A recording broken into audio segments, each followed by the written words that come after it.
Nanay, hanggang kailan niyo po ito gagawin kay tatay? Hindi po pwedeng habang buhay na lang siyang ganyan.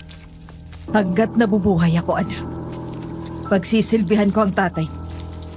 At dapat kayo rin. Matuto kayong gawin ang tama. Tatay niyo siya. Kaya tungkulin niyong alagaan at pagsilbihan siya tulad ng ginagawa ko. Pero Nay, Wala nang pero-pero. Sundin niyo ang sinabi ko. Kapag nawala ko, kayo ang magpapatuloy ng lahat ng ito. Naiintindihan mo ba, anak? Naiintindihan mo ba? opo Nay, naiintindihan ko.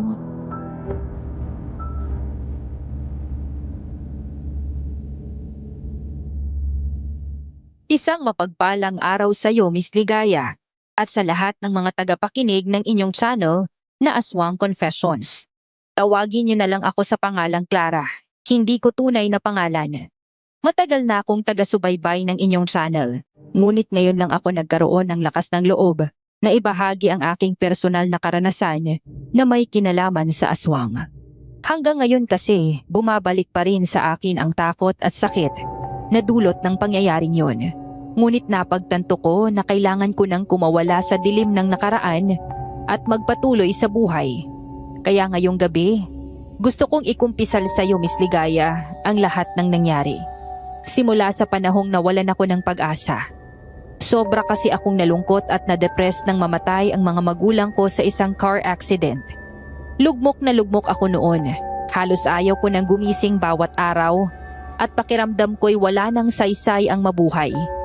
Hindi ko alam na pagkatapos ng trahedyang yon, may mas matindi pa palang kalbaryo na darating sa buhay ko. Pero teka, bago ko umpisahan ang kwento ni Clara, isang paalala po muna sa mga tagapakinig. Kung makakita po kayo ng ibang channel na nagre-re-upload o gumagamit ng aming mga content nang walang pahintulot, huwag po natin itong suportahan. Sa halip, paki-report po ninyo upang maprotektahan ang aming mga orihinal na kwento.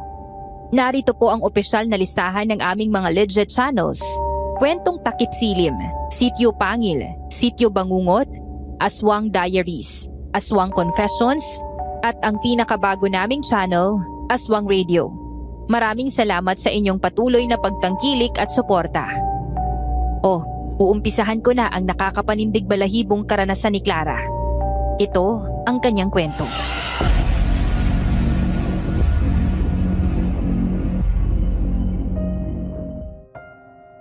Mama! Papa! Bakit niyo ako iniwan? Sana, Iha. Ayaw ng mama at papa mo na nakikita kang ganyan. Huwag ka nang umiyak. Hindi ko po mapigilan, Manang. Parang kahapon lang kasama ko pa sila. Ngayon wala na sila. Iniwan na nila ako. Kakayanin mo to, Iha. Malakas ka gaya ng mama at papa mo. Huwag mong hayaang lamunin ka ng lungkot. Ituloy mo ang buhay mo dahil siguradong yun din ang gusto nilang mangyari para sa'yo. Gusto kong gayanin, Manang. Pero hindi ko alam kung paano magsisimula nang wala na sila. Nasa ganoon kaming tagpo, nang may biglang may boses na sumingit mula sa likuran. Uy, pinsan! Hanggang ngayon ba? Umiiyak ka pa rin? Nailibing na sina tito at tita. Tanggapin mo na. Wala na sila. Kaysa naman siya mag-iiyak ka dyan. Bakit hindi ka magbakasyon para makalimutan mo mga nangyari? Siyempre mga magulang ko ang nawala. Anong gusto mong gawin ko? Tumawa, magpa-party. Ay naku naman, pinsan. Ayoko lang na palagi kitang nakakitang malungkot at umiiyak. Move on! Alam mo, hindi dapat puro iyak ang inaatupag mo. Magbakasyon ka muna. Mag-out of town ka para kahit papano makalimot ka. Sasamahan ka namin, di ba, Manang Edna? Tama ang sinabi ni Farah, Iha. Baka makabuti sa'yo na lumayo muna. Magbakasyon ka sa malayong lugar. Kahit ilang araw lang. Iwan mo muna rito ang lahat ng nakakapagpaalala sa'yo ng sakit. Baka sa paglayo mo, makahanap ka ng katahimikan at bagong lakas para magsimulang muli. Sasamahan ka namin ni Farah. Bakasyon? Hindi ko pa alam kung kaya ko. Kaya mo yan, pinsan. Kailangan mong huminga, hinga. Sa malayong lugar tulad ng probinsya, mas presko, mas tahimik. Siguradong mabilis ka makaka-move on.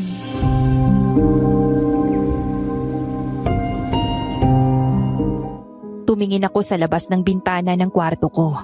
Marahil tama sina Farah at Manang Edna. Baka nga kailangan ko munang lumayo. Kahit ilang araw lang, para kahit papano ay makalimutan ko ang sakit ng lahat ng nangyari.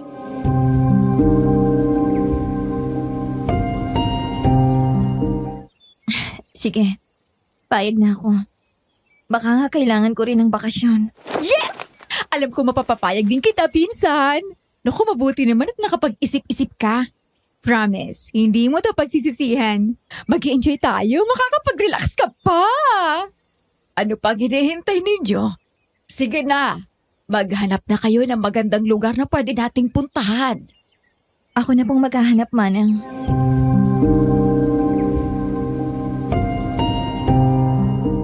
Naghanap ako sa internet ng mga lugar na pwede naming pagbakasyonan. Maya-maya pa, napansin ko ang isang online ad. Ang laki naman ng mansyon nito sa Capiz. At ang mura pa ng upa. Napakamura ng upa sa bakasyonan na yon sa Capiz. Tapos napakalaki at ang ganda ng ancestral mansion na nasa loob ng gubat. Mukhang tahimik at payapa ang paligid. Parang perpektong lugar para makapagpahinga at makalimot. Maya-maya ay nilapitan ako ng pinsan kong si Farah. Bit-bit ang mga damit niya at isang malaking bag.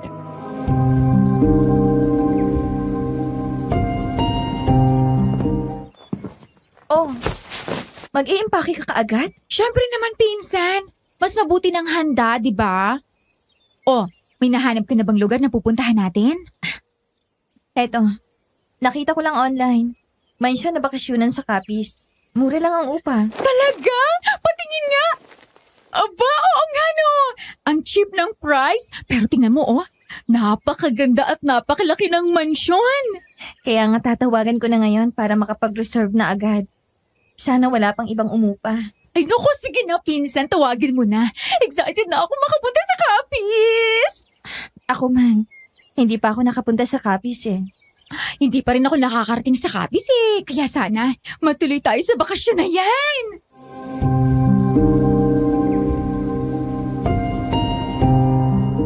Maya-maya, sumabat sa amin si Manang Edna. Napansin kong nakakunot ang noo niya habang pinapakinggan ang pinag-uusapan namin.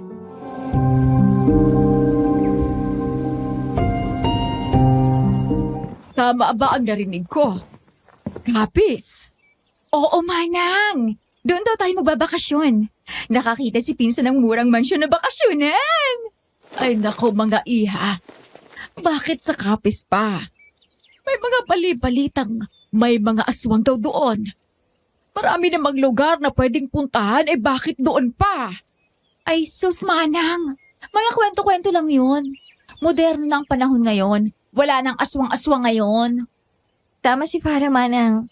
Huwag na po kayo magpapaniwala sa mga ganong kwento. Nakita ko na okay naman ang lugar. Tahimik, maganda. At siguradong sulit ang ilang araw nating pamamalagi ron. Baka sakaling sa bakasyong ito. Kahit paano, gumaan ang pakiramdam ko. Kung gusto mo talaga, sige. Hindi ko kayo pipigilan. Pero mag-iingat kayo ron, ha? Huwag kayong lalabas tuwing gabi. Lalo ka na, Farah. Mahilig ka pa namang gumala kapag gabi na. Ibahin mo ang lugar na yon. Hindi basta-basta ang Capiz. Deal, Manang, promise. Magbibehave kami ron. Siyempre, nandun ka rin naman para bantayan kami, di ba? Kaya wala rin naman kaming kawala. So, tuloy na talaga to. Tawagan mo na agad-agad, pinsan. Yung pagbabakasyon na natin at bukas ng umaga, lilipad tayo papuntang Capiz. Agad-agad? Oo! Ano ko ba? Parang wala ka ng oras magbago ang isip. Sige na, tawagan mo na, pinsan. At ipa-reserve mo na. Atot ka na talagang umalis ha, pinsan. Oo naman, malay ninyo. Doon ka na makilalang tamang lalaki para sa akin, diba? Sabi na eh. Naku, umanda na naman yung kalandian mo. Ay, ikaw talaga, Farah. Puro kakalokohan. Kapag narinig ng mami at daddy mo yan, mapapagalitan ka na naman. Please, mga nang, wag mo ko isusumbong ha. O ano pang hinihintay mo? Tawagan mo na pinsan. Oo na, eto na, tatawagan ko na. Hindi na talaga ako makapag-iti na makapagbakasyon.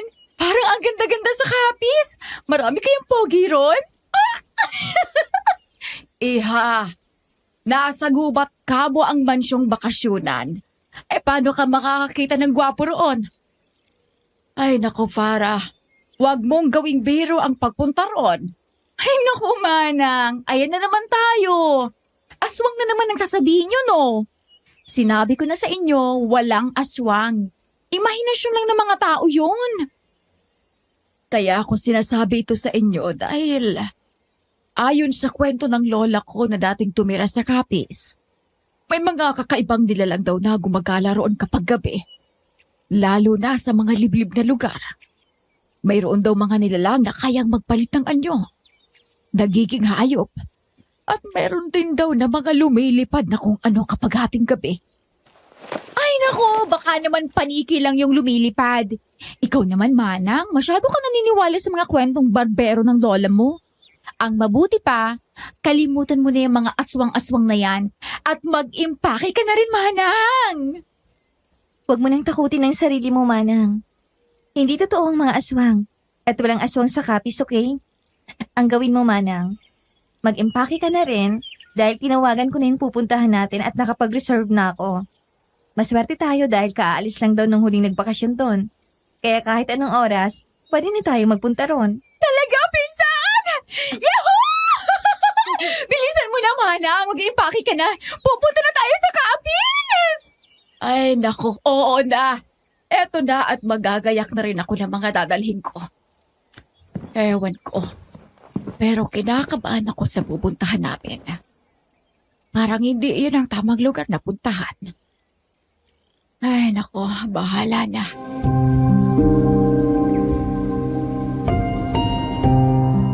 Pagkatapos naming mag-impake, gumayak na kami papuntang Paliparan. Naisip ko na eroplano na lang yung sakyan namin papuntang Capiz upang mas mabilis kaming makarating doon. Habang nakaupo kami sa waiting area, napansin kong mas magaan na ang loob ko. Siguro dahil nakikita kong masaya si Farah. O marahil dahil nariyan si Manang Edna, na para ko ng pangalawang ina. Si Manang Edna ang nag-alaga sa akin nung bata pa ako. Hanggang sa magdalaga ko, nandyan pa rin siya. Laging nakasuporta sa akin. Ilang sandali pa, nakasakay na kami sa eroplano. Walang ginawa sina Farah at Manang Edna, kundi magkwentuhan tungkol sa kung ano-anong nakakatawang bagay.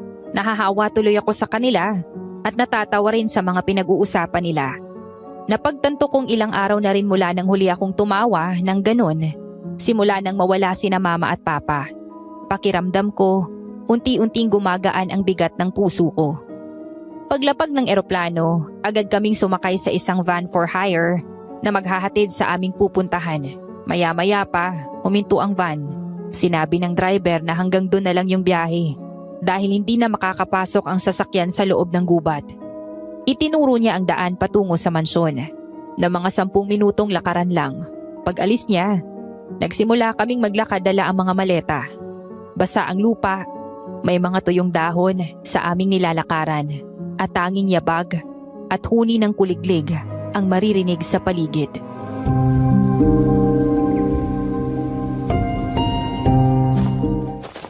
Diyos ko, napakatahimik naman dito. Pakiramdam ko parang may nakatingin sa atin kung saan. Manang, huwag kang paranoid. Nasa gubat tayo kaya syempre ganito. At saka, hindi naman masyadong tahimik dahil may mga tunog naman ng mga kuliglig. Ang sarap nga ng ganitong lugar, oh. Napaka-presko. Walang ingay ng sasakyan at walang polusyon. Napaka-peaceful ng lugar na to. I love it! Hindi ba kayo nagtataka? Masyadong maganda ang lugar. Parang hindi na normal. Manang, ilang beses ko bang sasabihin sa'yo na wala kang dapat ipag-alala? Sa tingin ko, malapit na tayo. Natatanaw ko ng mansyon, no? Ako rin! Nakikita ko lang mansyon. Talaga palang napakaganda nito kahit mukhang luma na. Siguro panahon pa ng Kastila itinayo ang mansion na yan, no? Bilisan na natin sa paglalakad. Gusto ko na rin makapasok sa loob ng mansyon para makapagpahinga. Ang bigat na rin ng mga dala natin, oh.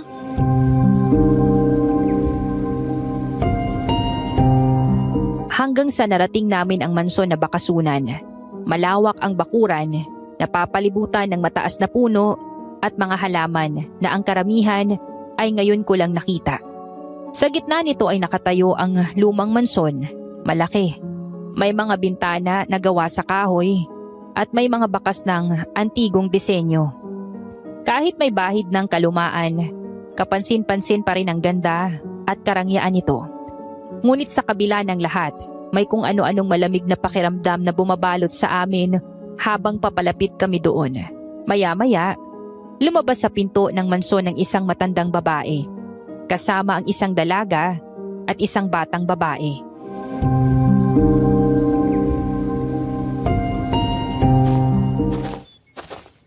Magandang araw sa inyo.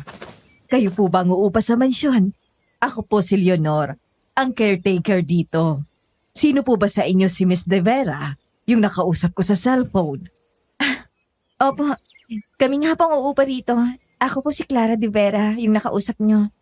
Kasama ko pang pinsan kong si Farah at ang yaya ko na si Manang Edna. Hi, kumusta po? Naku, napakalaki ng mansion na to. At ang ganda pa rin kahit luma na. Parang ginagamit sa shooting ng pelikula o teleserye. Malaki po talaga ang mansyon. Matagal na po itong nakatayo rito sa gubat, panahon pa ng mga Kastila. Pagmamay-ari po ito ng mga namayapa naming amo. Ngayon po, kami na nagbabantay at nagpapanatili ng kaayusan nito. May pahintulot din po sila na gawin itong bakasyonan ng mga turista. Marami na pong umupa rito at talagang nagustuhan nila ang pag-stay nila rito. Sa katunayan, kaaalis lang ng 2 bisita namin ng isang araw. Mabuti na lang at tinawagan mo ako agad, Miss De Vera. Kundi baka naunahan pa kayo ng iba. At siya nga pala, sila ang mga anak ko. Ang panganay kong si Monica at ang bunso kong si Fatima.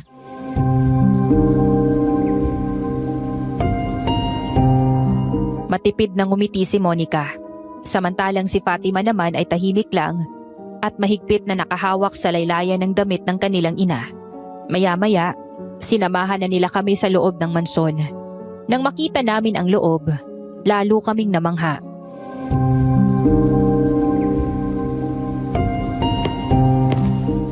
Wow! Naku, mas maganda rito sa loob. Ang ganda ng mga kagamitan at dekorasyon. Para akong bumalik sa nakaraan na. Hindi ko akalain na ganito pala kagandang mansyon. Napakaganda ng pagkakagawa nitong mansyon at mukhang matibay. Parang bawat sulok nito ay may kwento. At pinaghirapan talagang bawat detalye. Talagang kahanga-hanga. Batibay pa ba talaga ang mansyon na to? Baka kapag lumindol mamaya ay bigla na lang itong gumuho dahil sa katandaan. At malagay sa peligro ang mga bakasyonistang umuupa rito. Ay, nako, hindi. Matibay ang mansyon na ito. Ilang lindol at bagyo nang dumaan pero kahit kailan, hindi nasira ang anumang bahagi nito. Tingnan ninyo ang pader. Walang bitak at makinis pa rin. Tara, ililibot ko kayo sa mansyon para maging pamilyar kayo sa mga lugar dito.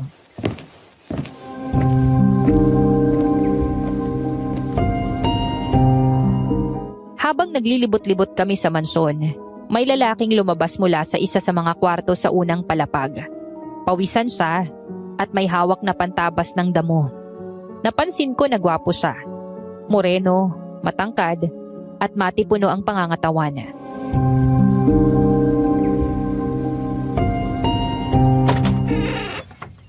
Sino po siya?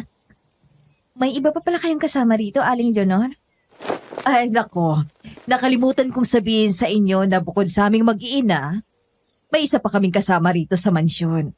Siya pala si Joel, ang hardinero rito. Joel, sila mga bagong uupa rito sa mansyon. Sina Miss Clara, Miss Farah at si Manang Edna. Uy, gwapo! Naku, pinsan! Sabi ko na nga ba dito ka pala matatagpuan ng lalaking para sa akin. Tumigil ka nga, baka marinig ka. Hello, Joel. Nice to meet you. Magandang araw sa iyo, iho. Hi, Pogi! Ako si Farah. Ikinagagala kitang makilala.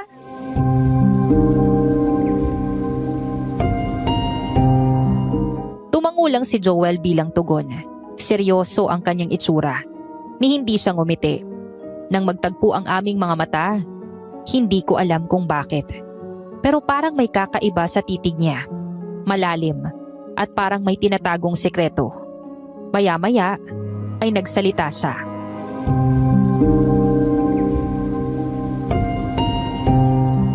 Mauna na po muna ako, Aling Leonor. Marami pa po akong gagawin sa hardin. Sige, Joel. Ililibot ko pa sila rito sa mansyon. Tahimik si Kuya Gardiner, ha? Mysterious type. Yan ang mga bet ko. Ay, naku, Farah. Tumigil ka nga riyan. Nakakahiya ka. Ano? Pagpasensyahan nyo na si Joel. Ganun talagang lalaking yon. Hindi siya pala salita pero mabait naman yon. Siyang tumutulong sa amin dito sa mansyon. Bukod sa pagiging hardinero niya, kung may mga kailangan kayo at wala ako, sa kanya kayo lumapit.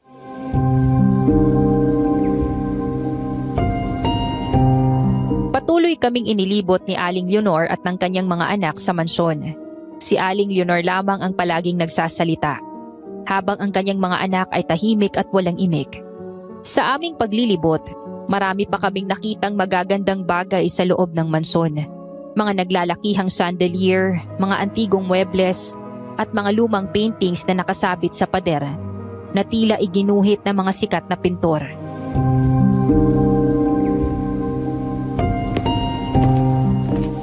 Harang museo ang mansyon na to.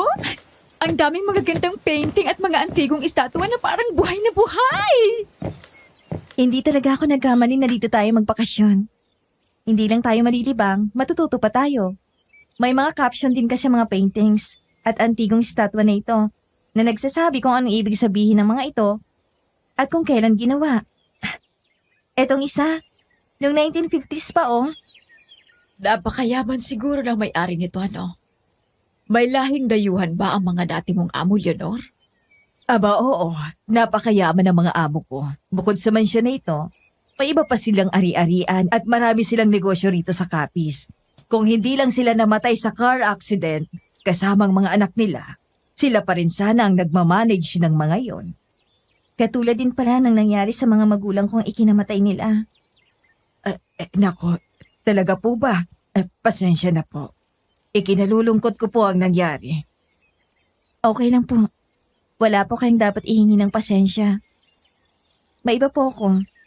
Kung wala na pong amo nyo, sino na pong namamahala sa iba nilang ari-arian at negosyo? Yung mga kamag-anak nila. Silang naghati-hati sa ibang mga ari-arian at negosyo ng mga amo ko. Kasi wala namang ibang maaasahan o malapit sa kanila na mag-aasikaso ng mga yon. Itong mansyon, napunta rin sa isa sa mga kamag-anak nila. Sabi noon ng mga amo ko, gawin itong bakasyonan dahil paminsan-minsan lang naman silang umuwi rito. Kasi may iba pa silang bahay sa Aklan.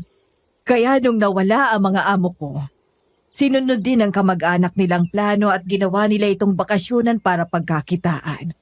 Mabuti na lang at hindi kami tinanggal ditong mag-iina. Kahit papano, ginawa nila akong caretaker at hindi ako nawala ng trabaho. Dati akong kasambahay dito. Si Joel naman, bago pa lang siya dumating rito. Kapapasok pa lang niya nung 1 taon. Ganun po pala.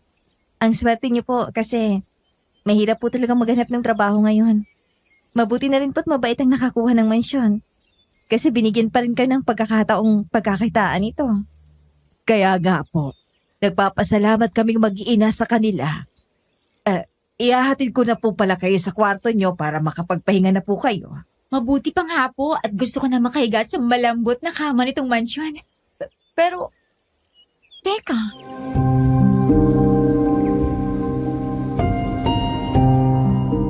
May napansin si Farah na isa pang hagdan sa pinakadulo ng pasilyo sa ikalawang palapag ng mansyon. Uy, ano po yun? May hagdan pa roon sa dulo. Saan po kaya ito papunta? Tara, akitin natin. Sandali. Dali-daling umakyat si Farah sa hagdan at hindi na pinakinggan pa ang sasabihin pa sana ni Aling Leonor. Sinundan din namin siya. At nang makarating kami sa itaas, tumambad sa amin ang isang kwarto na nakapadlak.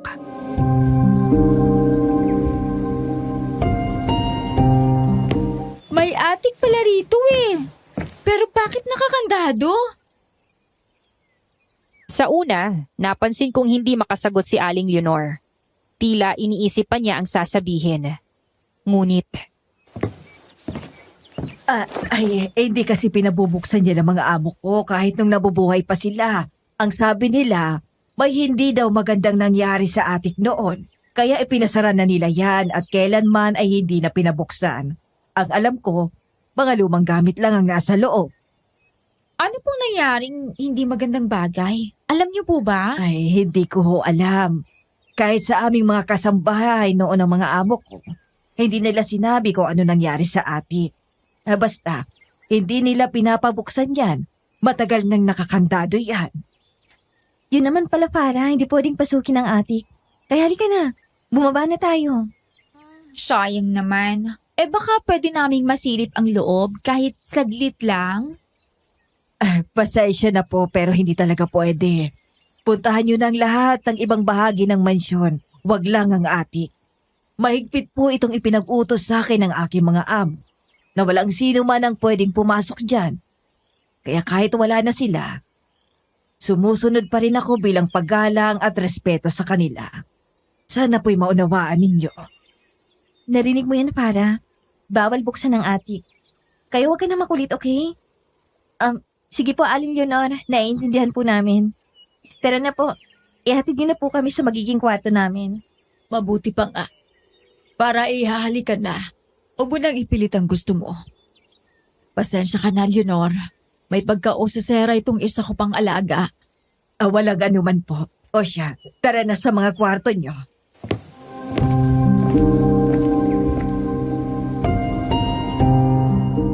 bago kami bumaba sa hagdan, muli akong napatingin sa atik.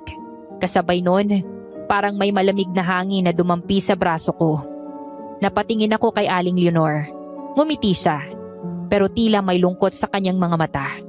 Ewan ko kung namamalikmata lang ba ako sa mga sandaling yun. Hindi ko alam kung bakit. Pero mula nang makita ko ang nakapadlak na pinto ng atik, parang may bigat akong naramdaman na hindi ko maintindihan. Mas pinili ko na lang baliwalain ang mga nararamdaman ko dahil baka bunga lang yon sa pagod ng biyahe. Tahimik akong tumingin sa paligid. Si Farah ay hindi na nangulit tungkol sa atik. Sa halip, naging abala na siya sa pagkuha ng mga litrato sa mansyon gamit ang kanyang kamera. Si Manang Edna na may nagrorosaryo na naman, kaya napabuntong hininga na lang ako. Ipinakita sa amin ni Aling Leonor ang magiging kwarto namin. Tulad ng inaasahan, malalaki at maluluwag ang mga to. Malambot din ang mga kama at mukhang komportableng tulugan. Ganon din ang kwarto ni Farah at Manang Edna.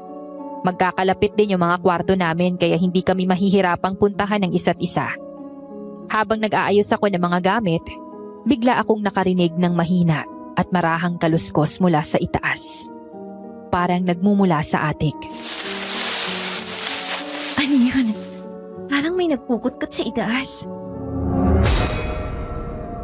Tumigil ako sandali sa ginagawa ko. Parang may kung anong naglalakad sa kahoy na sahig sa itaas. Pumikit ako. Pinakiramdaman ko ang tunog. Ilang minuto lang, nawala na rin yung mga kaluskos. Baka daga lang yun. Matagal na lang kasing hindi nabubuksan. Baka pinamahayan na ng mga daga. Ipinagpatuloy ko ang pag-aayos. Pilit binaliwala ang narinig. Pero sa totoo lang, tumindig ang balahibo ko. Parang may malamig na hangin na biglang dumampi sa bato ko. Dali-dali kong tinakpan ng kurtina ang bintana at huminga ng malalim. Relax lang, Clara. Huwag kang magpapadala sa narinig mo. Wala lang yun. Samantala, si Farah naman ay naglilibot pa rin sa mansyon at kumukuha ng mga pictures.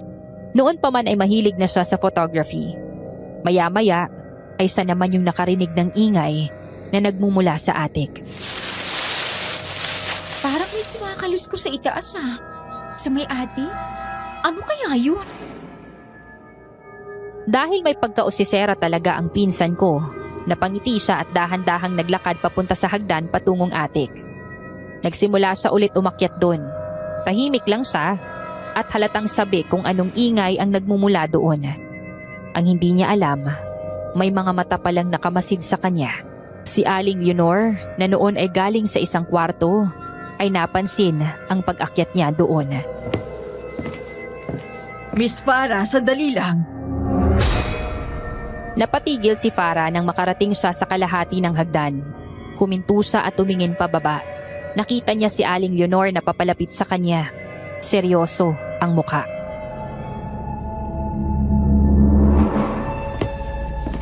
Ano na naman ang ginagawa mo rito, Miss Farah, Iha? Ay, kayo pala, Aling Leonor. May narinig po kasi ako na parang may kumakaluskos dun sa may attic. Eh na-curious lang po ako. Di ba sinabi ko na sa inyo na bawal puntahan ang attic? Marahil ang narinig ninyo ay mga daga roon. Matagal nang hindi nabubuksan ang attic. Kaya siguradong pinamahayan na yun ang mga daga. Ay, Aling Leonor, di po ba dapat ipinapalinis ninyo ang attic kung may mga daga na roon? Eh baka kasi mamaya, bumaba ang mga dagang yun dito at makapaminsala pa sa mga bisita ninyo. Naiintindihan ko po na iginagalang ninyo ang bili ng dati ninyong amo na wag nang buksan ang attic. Pero nakasalalay po rito ang kalinisan at kaayusan ng bakasyonang ito. Concern lang naman po ako, Aling Leonor. Natahimik si Aling Leonor. Ilang minuto siyang hindi nakapagsalita. Tila nag-iisip ng susunod na sasabihin hanggang sa... Ay, pag-iisipan ko yan, Iha, pero sa gayon, hindi mo na maaaring pasukin ang attic. Tara na po sa ibaba. Magpahinga muna kayo sa inyong kwarto.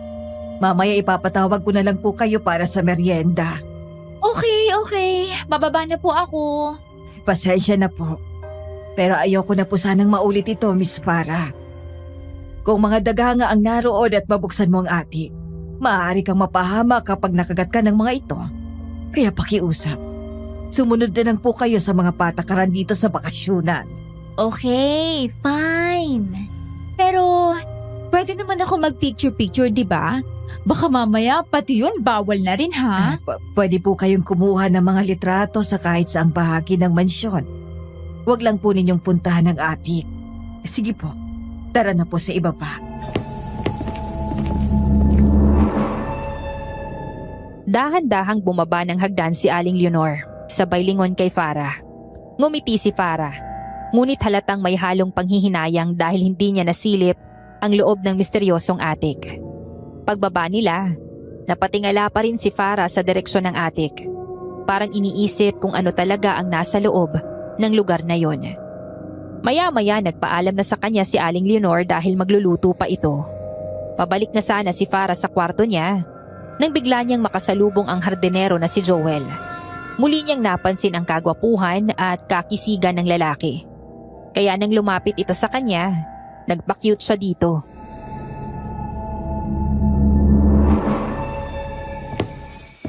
Ay, hello, Pogi. Ikaw pala. Paumanhin po, miss. Narinig ko kasi kayong nag-uusap ni Aling Gino tungkol sa attic. Pumunta ka ba ron? Yun ba? Oo, pero hindi ko naman itinuloy. Sabi kasi ni Aling Leonor, bawal daw. Na-curious lang ako kasi may narinig akong kumakaluskos dun eh. Konting paalala lang, miss. Kung ayaw ninyong magkaproblema habang nandito kayo, huwag na ninyong subukang maging curious. May mga bagay dito sa mansyon mas mabuting huwag na lang ninyong pakialaman. Anong ibig mong sabihin? Ang ibig kong sabihin, kung may naririnig man kayo, kaluskos man o mga ingay, huwag na ninyong pansinin. Pabayaan nyo na lang. Natigilan si Farah sa sinabi ng hardinero. Tila ba may alam ito tungkol sa kung ano ang nasa attic. Pero bakit, Pogi? Ay, paano kung naiingayan kami sa mga kaluskos na naririnig namin? Wala ba kaming karapatan na magreklamo? For your information, mga bisita kami rito kaya dapat inuuna ninyo ang safety at kapakanan namin, di ba? Miss, kaya nga po kita sinasabihan para sa kapakanan ninyo. Basta kung ano man ang marinig ninyo, huwag nyo na lang pansinin. Sige po, marami pa akong gagawin. Sandali lang, Pogi! May tatanong pa ako! Paumanhin, miss. May trabaho pa ako. Kung may itatanong ka, puntahan mo na lang si Aling Leonor sa kusina. Pero kung ang itatanong mo sa kanya ay tungkol na naman sa atik, huwag mo nang itanong dahil hindi ka na niya sasagutin. Kainis naman ang lalaki yun. Palagi na lang dineded ng beauty ko. Ang weird talaga ng mga tao rito. Oh, anong problema mo't nakabusangot ka riyan? Ay nako, pinsan. Napagsabihan na naman ako ni Aling Leonor na huwag nang puntahan yung ate. Ano? Binalak mo na naman bang pumunta ron? Para naman.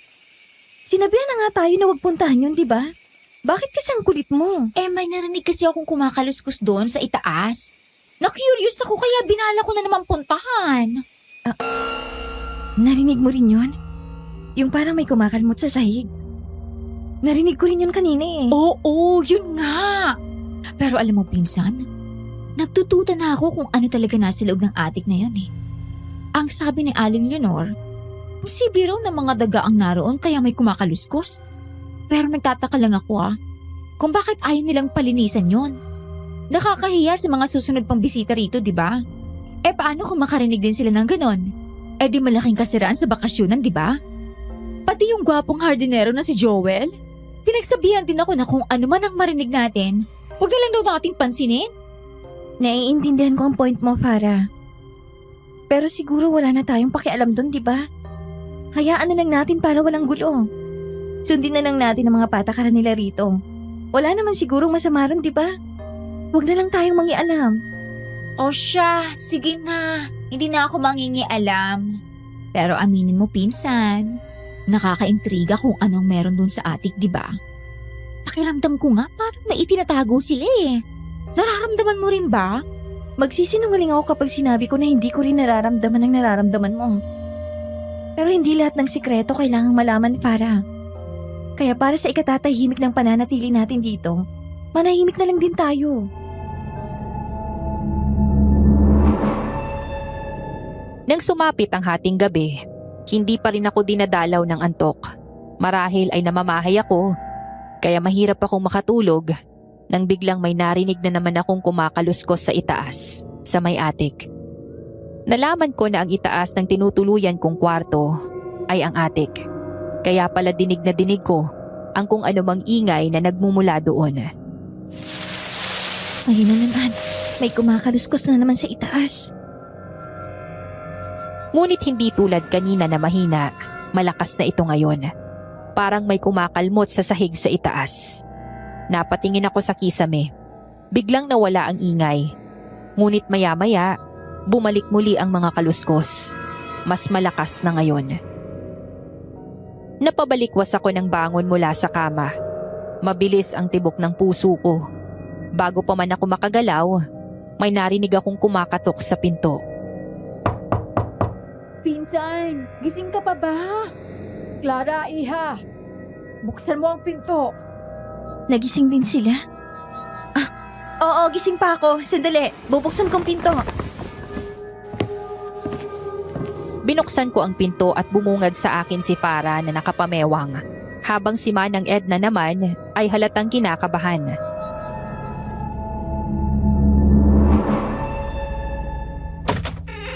Narinig mo rin ba yun, pinsan?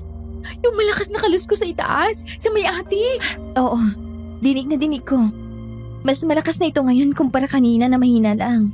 Diyos ko, dinig din sa kwarto namin yung ingay na nagmumula sa itaas. Hindi kami makatulog. Napansin mo ba, pinsan, na parang hindi gawa ng daga yung mga ingay sa taas? Parang gawa ng tao eh. Hindi na normal to, Clara.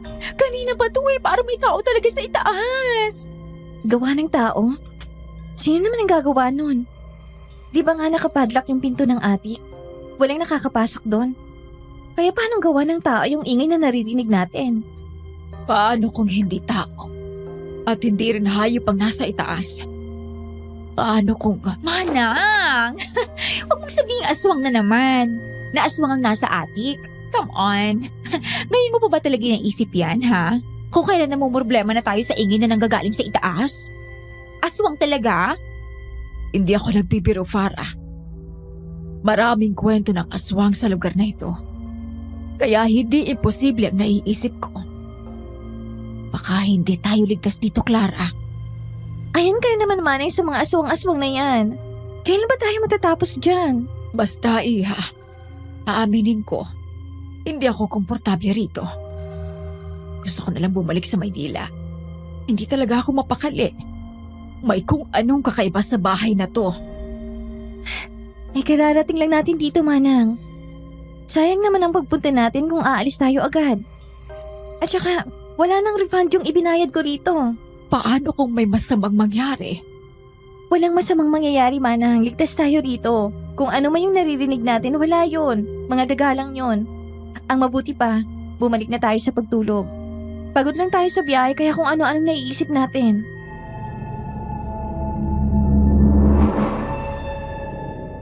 Nang bumalik kami sa kanya-kanya naming higaan, wala na ulit kaming narinig na ingay mula sa atik. Kaya madali kaming nakatulog. Kinaumagahan, maaga kaming nagising at sabay-sabay na bumaba sa kusina para mag-almusal. Pagdating namin doon, bumungad agad sa amin si Aling Leonor na galit habang hinahampas ng hawak niyang basahan ang gripo sa lababo. Nagulat din kami nang makitang sumisirit ang tubig mula sa gripo. Tumatalsik hanggang sa sahig. Nakakunot ang noo ni Aling Leonor habang pilit na pinipihit ang balbula ng gripo.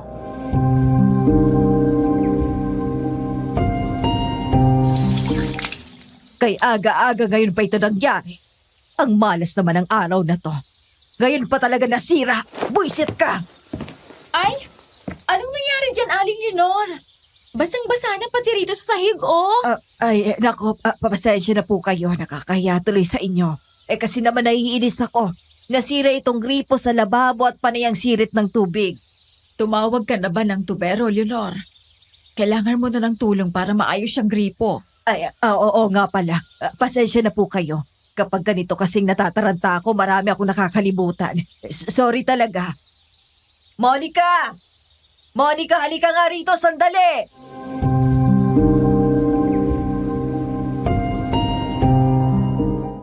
Nagmamadaling pumasok sa kusina ang panganay niyang anak na si Monica. Tulad ng unang pagkakakilala namin sa kanya, tila wala pa ring reaksyon ang mukha niya.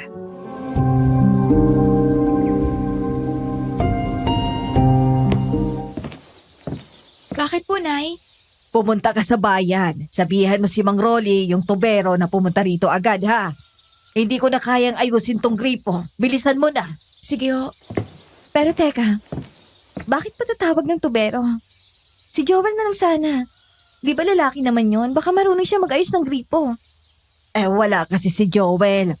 Inutusan ko siya sa bayan dahil may mga kailangang bilhin para rito sa mansyon. Baka mamayang hapon pa siya makabalik dahil may dadaanan pa raw. Sayang naman. Mukhang kayang-kaya ni Pogi ang mag-ayos ng gripo. Di sana nakatipid ka, Aling Leonor. Kung siya na lang ang gumawa. Hayaan mo na. Mabuti ng ekspertong tumingin dyan para maayos ang pagkakagawa. At saka yung pinatawag kong tubero na si Mang Rolly, matagal ko ng suki yon. Kapag may mga nasisirang gripo rito sa mansyon, siyang gumagawa.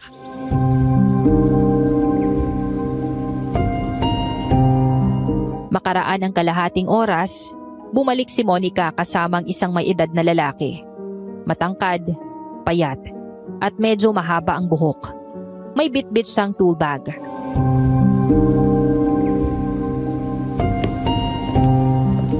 Ay naku, salamat at dumating ka na, Rolly. Kailangan ko ng tulong mo. Itong gripo sa lababo nasira na naman.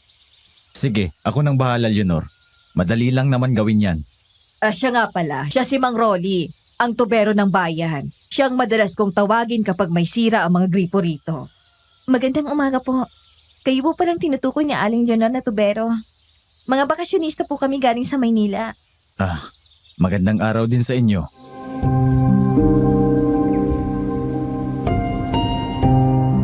Saglit siyang napatitig sa amin, lalo na sa akin. May kakaibang ekspresyon sa mukha niya.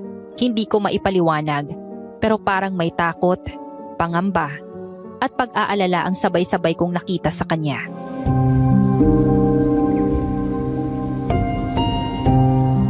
Insan, parang ang sungit naman niya. Na hindi mo lang umiti sa atin. Masyadong seryoso. Hayaan mo na. Baka talagang ganyan lang siya o masama lang ang gising. Huwag ka ngang masyadong judgmental, Farah, iha. Porket hindi lang nakagiti, masungit na. Ay naku, basta nasusungitan ako sa kanya.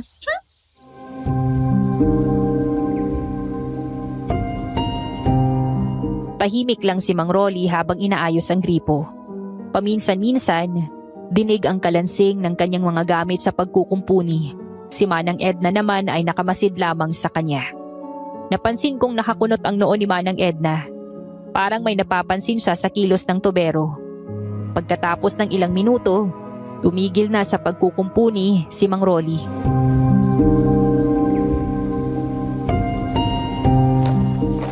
Ayos na ang gripo sa lababo. Wala nang tubig na sisirit o tatagas dyan.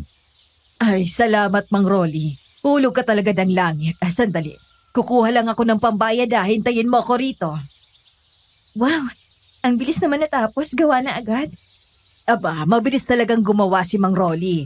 Sanay na yan. Kasi siyang palaging tinatawag ng mga tao sa bayan kapag may nasisirang gripo.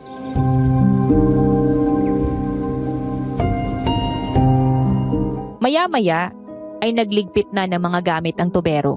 Matapos ang bayaran ni Aling Leonor ay nagpaalam na ito na aalis na.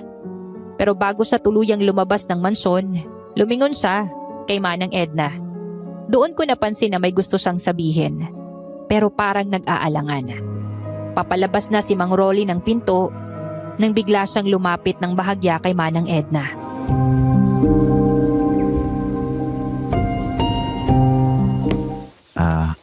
Manang, Ako? Bakit? huwag kayo magtatagal dito. Hindi ligtas ang lugar na ito para sa inyong mga dayo. Kung ako sa inyo, umalis na kayo rito sa lalo madaling panahon. Anong ibig mong sabihin?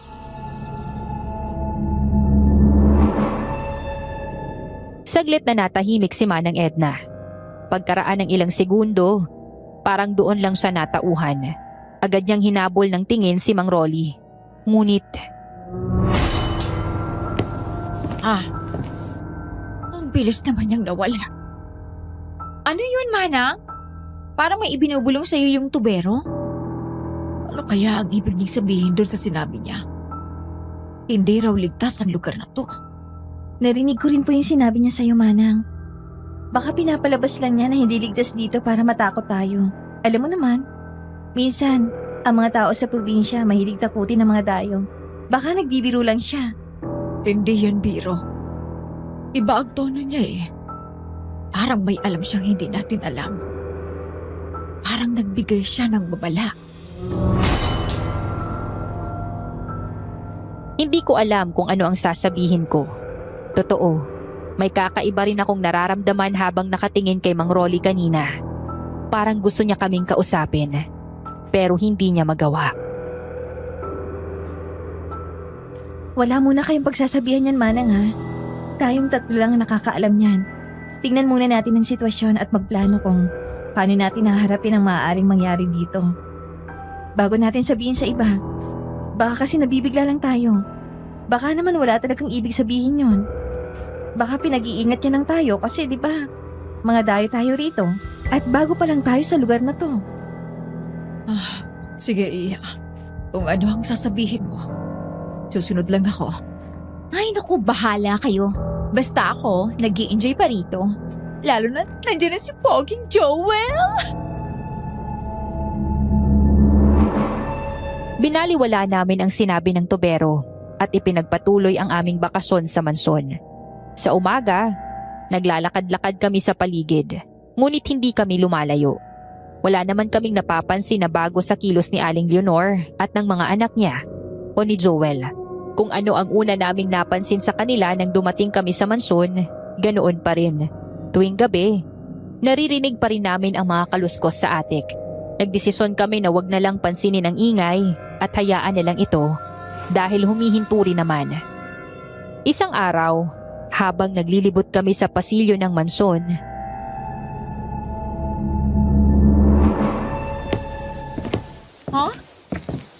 Teka, ano kaya to? Oh, ano yung napulot mo? Ay, teka. Litrato to eh. Lumang litrato? Ay, Tingnan niyo, oh! Kanino naman kayang litrato yan? Parang kilala ko yung nasa picture. Oo nga, no. Sila yan.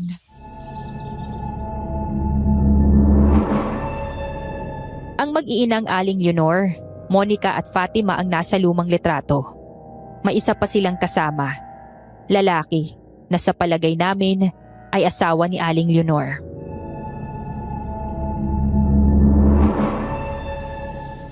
Lumang family picture ito na Aling Leonor. Pero itong lalaki na kasama nila, ito yata yung tatay ng mga anak niya. Sigurado na yan ang asawa niya. Pero bakit kaya hindi niya nabanggit yan sa atin kahit minsan? Nakahiwalay sila. O nasa ibang lugar yung lalaki. Hindi naman natin naitanong eh. Baka may sikreto sila. Baka may nangyari sa kanila. Kayo talaga. Kung ano-ano nang iniisip niyo tungkol sa kanila. Baka ayaw lang ni Aling Leonor na pag-usapan to. Igaling na lang natin.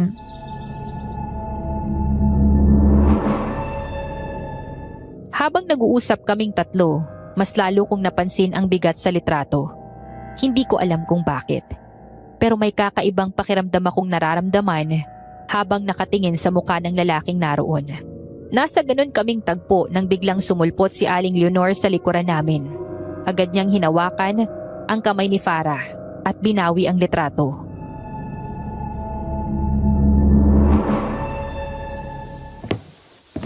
Akin ang litratong ito. Saan niyo ito nakuha? Ha? Ay napulot ko lang yan sa sahig habang naglilibot kami. Sa sahig mo ito nakuha? Oo, opo. Diyan ko sa sahig napulot eh. Bakit naman kasi pakalat-kalat yung litrato niyo? Mabuti nga't napulot ko eh. Nako, pasensya na po Aling Leonor. Tiningnan lang po namin kung sino yung nasa litrato. Family picture niyo pala. Tinignan niya ito sandali, saka napabuntong hininga. Ay, baka nabitawan lang ito ni Fatima. Palagi niya kasi itong daladala. Sabi ko nga baka mawala. Pero ayaw niyang bitawan. Yan kasi ang litrato ng buo naming pamilya. Mawalang galang na po. Asawa niyo po ba yung lalaki dyan sa picture, Aling Leonor? Opo, Miss Clara. Siya po si Crispin, ang asawa ko. Pumanaw na siya 3 taon nang nakalipas. Nako, ikinalulungkot po namin. Hindi naman po namin alam na... Ay, ayos lang po yun. Hindi ko rin naman nasabi sa inyo. Alam nyo, hanggang ngayon hindi pa rin matanggap ni Fatima na wala ng ama niya. Ay, sabi niya babalik pa raw ito. Kaya palagi niyang bitbit ang litratong ito.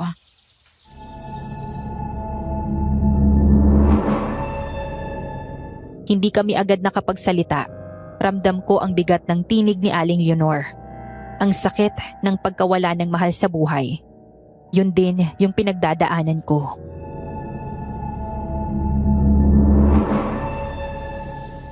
Naiintindihan ko po kayo, Aling Leonor. Nawalan din ako ng mga magulang dahil din sa isang aksidente. Kaya nga po kami nandito para makalimot kahit sandali. Ay, napakahirap talaga, Iha, hindi ba? Pero siguro, may dahilan ng lahat kaya nangyari ang mga nangyari. Siguro nga po. Pero darating din po ang panahon na maghihilom ang mga sugat natin. Kapag natutunan na nating tanggapin ang nangyari at alalahanin sila ng may ngiti, hindi na luha. Salamat, Iha. Sige po. Magluluto muna ako ng hapunan. Baka nagugutom na kayo.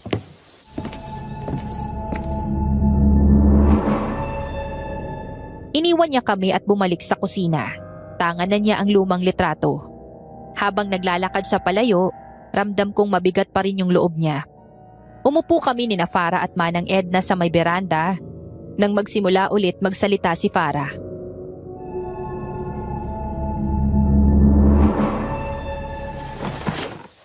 Pinsan, napansin mo ba? Kanina parang ayaw ipakita ni Aling Leonor sa iba yung litrato. Siguro kasi napaka-personal ng litrato para sa kanya. Alalahanin mo, umanaw na rin palang asawa niya. Pero yung mukha ng lalaki sa litrato, may kakaiba. Parang mukhang buhay yung lalaki sa litrato. Tama ka, Manang. Yung itsura ng lalaki sa litrato, parang hindi pa siya patay. Kasi parang buhay na buhay yung mga mata niya. Parang may gustong sabihin. Napansin mo rin pala, Iha. Parang may itinatago si Leonora na hindi ko may paliwanag. Ayun na naman kayo eh. Puro na naman kayo duda. Namatayan na nga yung tao kung ano-ano pang iniisip nyo. Ang mabuti patigilan nyo na yan at baka marinig na naman kayo na Aling Leonor. Tumayo ako at naglakad sandali papunta sa aking kwarto nang mapansin kong nakasilip sa amin si Monica. Nakatayo siya sa gilid ng hagdanan, halos hindi gumagalaw. Nakayuko, hawak ang palda at tahimik na umiiyak. Monica? Monica, bakit ka umiiyak? Dahan-dahan niyang itinaas ang kanyang ulo pero hindi nagsalita. Lumapit ako pero umatras siya. Tsaka biglang tumakbo palayo. Monica? Monica, sandali! Pinsan, ano yan? Sino yung kausap mo? Si Monica, nakita ko siyang umiiyak. Tapos bigla na lang tumakbo palayo. Hayaan mo na siya, Iha. Baka nalungkot lang kasi napag-usapan yung tatay niya. Baka narinig niya tayo. Baka nga po. Ang weirdo ng mga tao rito. Si Aling Leonor, yung mga anak niya, pati si Joel. Gwapo't macho sana pero ang weirdo talaga eh. Sobra ka naman makapagsalita. Baka ganun lang talaga sila. Bakit? Totoo naman eh. Lalo na si Joel. Type ko pa naman siya kaso parang iniiwasan niya ako eh. Nung isang araw sinubukan kong makipagkwentuhan pero iniwan ako bigla. Hindi kaya bakla siya? Pinsan naman, tigilan mo na nga si Joel. Hindi pa natin siya lubos na kilala, kaya wag ka na muna masyado makipaglapit sa kanya. Eh gusto ko lang namang makipagkwentuhan sa kanya, pinsan. Wala naman akong ginagawang masama. Makinig ka sa akin, Farah. Huwag kang basta-basta lumalapit sa mga lalaki. Ayoko mapahamak ka. Lalo na kay Joel. Wala akong tiwala sa kanya. Tinignan niya ako ng masama. Kita sa mukha niya ang inis at pagkadismaya. Ang OA mo! Lagi ka nalang nagmamagaling. Alam mo, minsan nakakairita ka na. Para! Bumalik ka rito! Huwag kang ang ganyang sumagot sa pinsan mo. Farah! Farah, bumalik ka rito! Yan ang hirap sa kanya eh. Ayaw niyang napagsasabihan.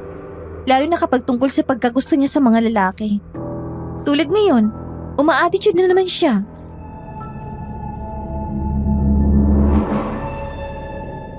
Sanay na ako sa pinsan kong si Farah.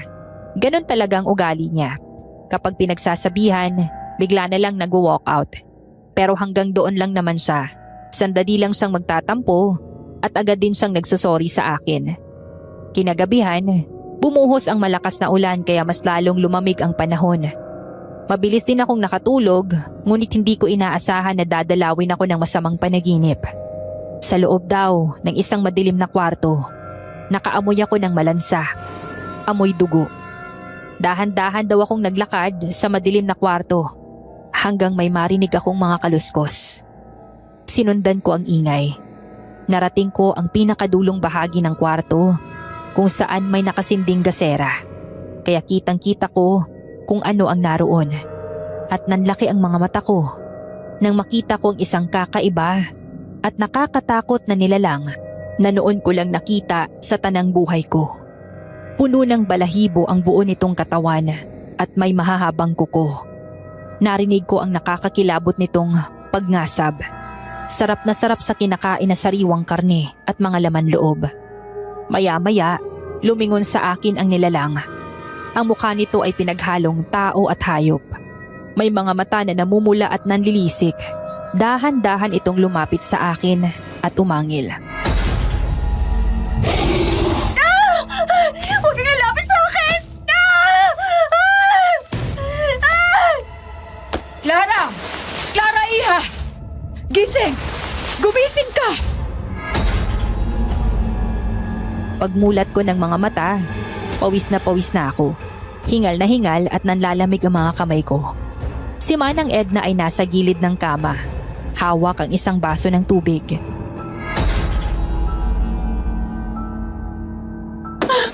Binabangungot ka na naman, Iha. Manang, ay Diyos ko, ang sama ng panaginip ko. May halimaw. May halimaw na kumakain ng sariwang karne at lamang loob. Ang daming dugo. Huwag mo nang masyadong isipin yun, Iha. Masamang panaginip lang yon. Wala yun. Kalimutan mo na. Pero parang totoo, Manang.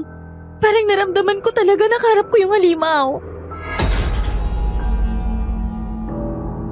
Maya-maya ay pumasok na rin sa kwarto ko si Farah. Nag-aalala ang mukha niya. Narinig kita. Sumisigaw ka na naman. Oo, Farah.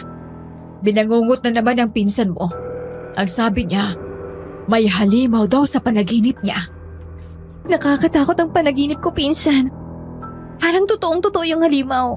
Yung itsura niya. Parang pinaghalong tao at mabangis na hayop. Mahahabang mga kuko niya. Matutuli sa mga pangil sa bibig. At nanlilisik ang mapupulan niyang mga mata. Halimaw? Ay naku, wala yun. Bangungot lang yun, pinsan. Hindi ba nga, wala namang halimaw o aswang? Tayo pa nga lagi nagpapaalala kay Manang Edna na walang ganun, di ba? Tapos ikaw, takot na takot ngayon. Kalimutan mo na yan, pinsan. Matulog na ulit tayo. Ikaw rin, Manang, pahinga ka na. Pinsan, Oh, bakit? hindi ka nagalit sa akin? Ano ka ba? Hindi naman kita matitiis eh. Kailan ba tayo nagkatampuhan ng matagal?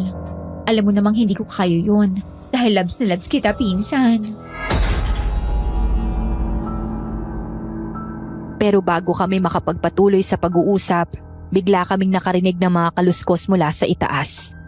Mas malinaw, mas mabigat, at parang may gumagalaw na malaking bagay sa atik.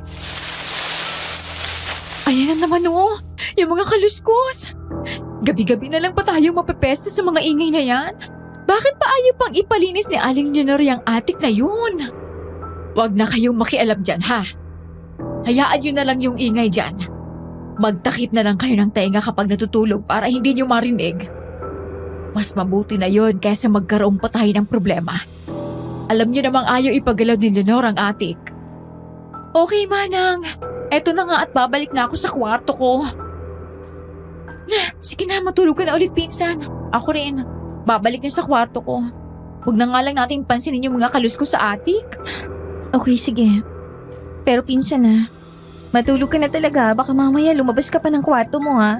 Oo naman. Matutulog na ako. At hindi na ako lalabas ng kwarto. Promise. Tara naman ng Edna para makatulog na ulit si pinsan. Kinabukasan, bumaba kami ni Manang Edna sa kusina para mag-almusal.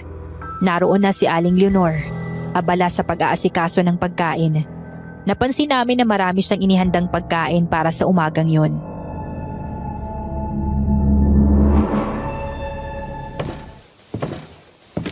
Ang bango naman ng almusal, Aling Leonor. Aba, dinamihan ko talaga ang mga inihanda kong almusal para sa inyo. Kasi ka-6 na araw niyo na rito, hindi ba? Mag-iisang linggo na rin kayo rito. Oo nga, no? Hindi namin napansin na mag-iisang linggo na pala kami rito sa Capiz. Nasaan po si Monica at Fatima? Pakisabihan niyo rin po sila na pumunta rito para makakain din ng almusal. At ako tapos na pong kumain ng mga anak ko. Nauna na po sila kanina. Ganun po ba? Pero teka, hindi ko pa nakikita si Farah. Nang silipin ko siya sa kwarto niya, wala na siya ron. Nakita niyo po ba si Farah, Aling Leonor? Pagkagising ko kanina, tininan ko siya sa kwarto niya. Pero wala na sa higaan. Akala ko nga bumaba na rito. Eh, di ko pa siya nakikita mula kanina. Baka lumabas lang at naglakad-lakad sa paligid. Madalas namang gawin yun ng mga bisita rito kasi presko ang hangin. Ngumiti lang ako tumango, ngunit sa loob-loob ko ay nag-aalala na ako. Lumipas ang ilang oras, halos tanghali na, ngunit hindi pa rin bumabalik si Farah. Ay, nasa na kayong babaeng yun? Dapat kanina pa siya nakabalik kung saglit lang siyang lumabas. Hindi naman magtatagal sa labas ang pinsan mo. Lalo na't wala siyang kasamang iba. Nag-aalala ako, Clara. Baka may masamang nangyari na kay Farah. Naku, huwag naman po kayo magsalita ng ganyan, Manang.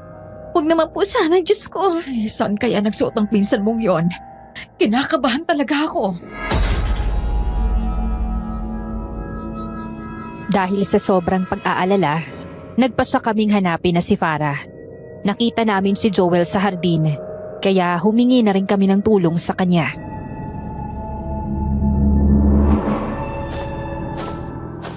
Joel!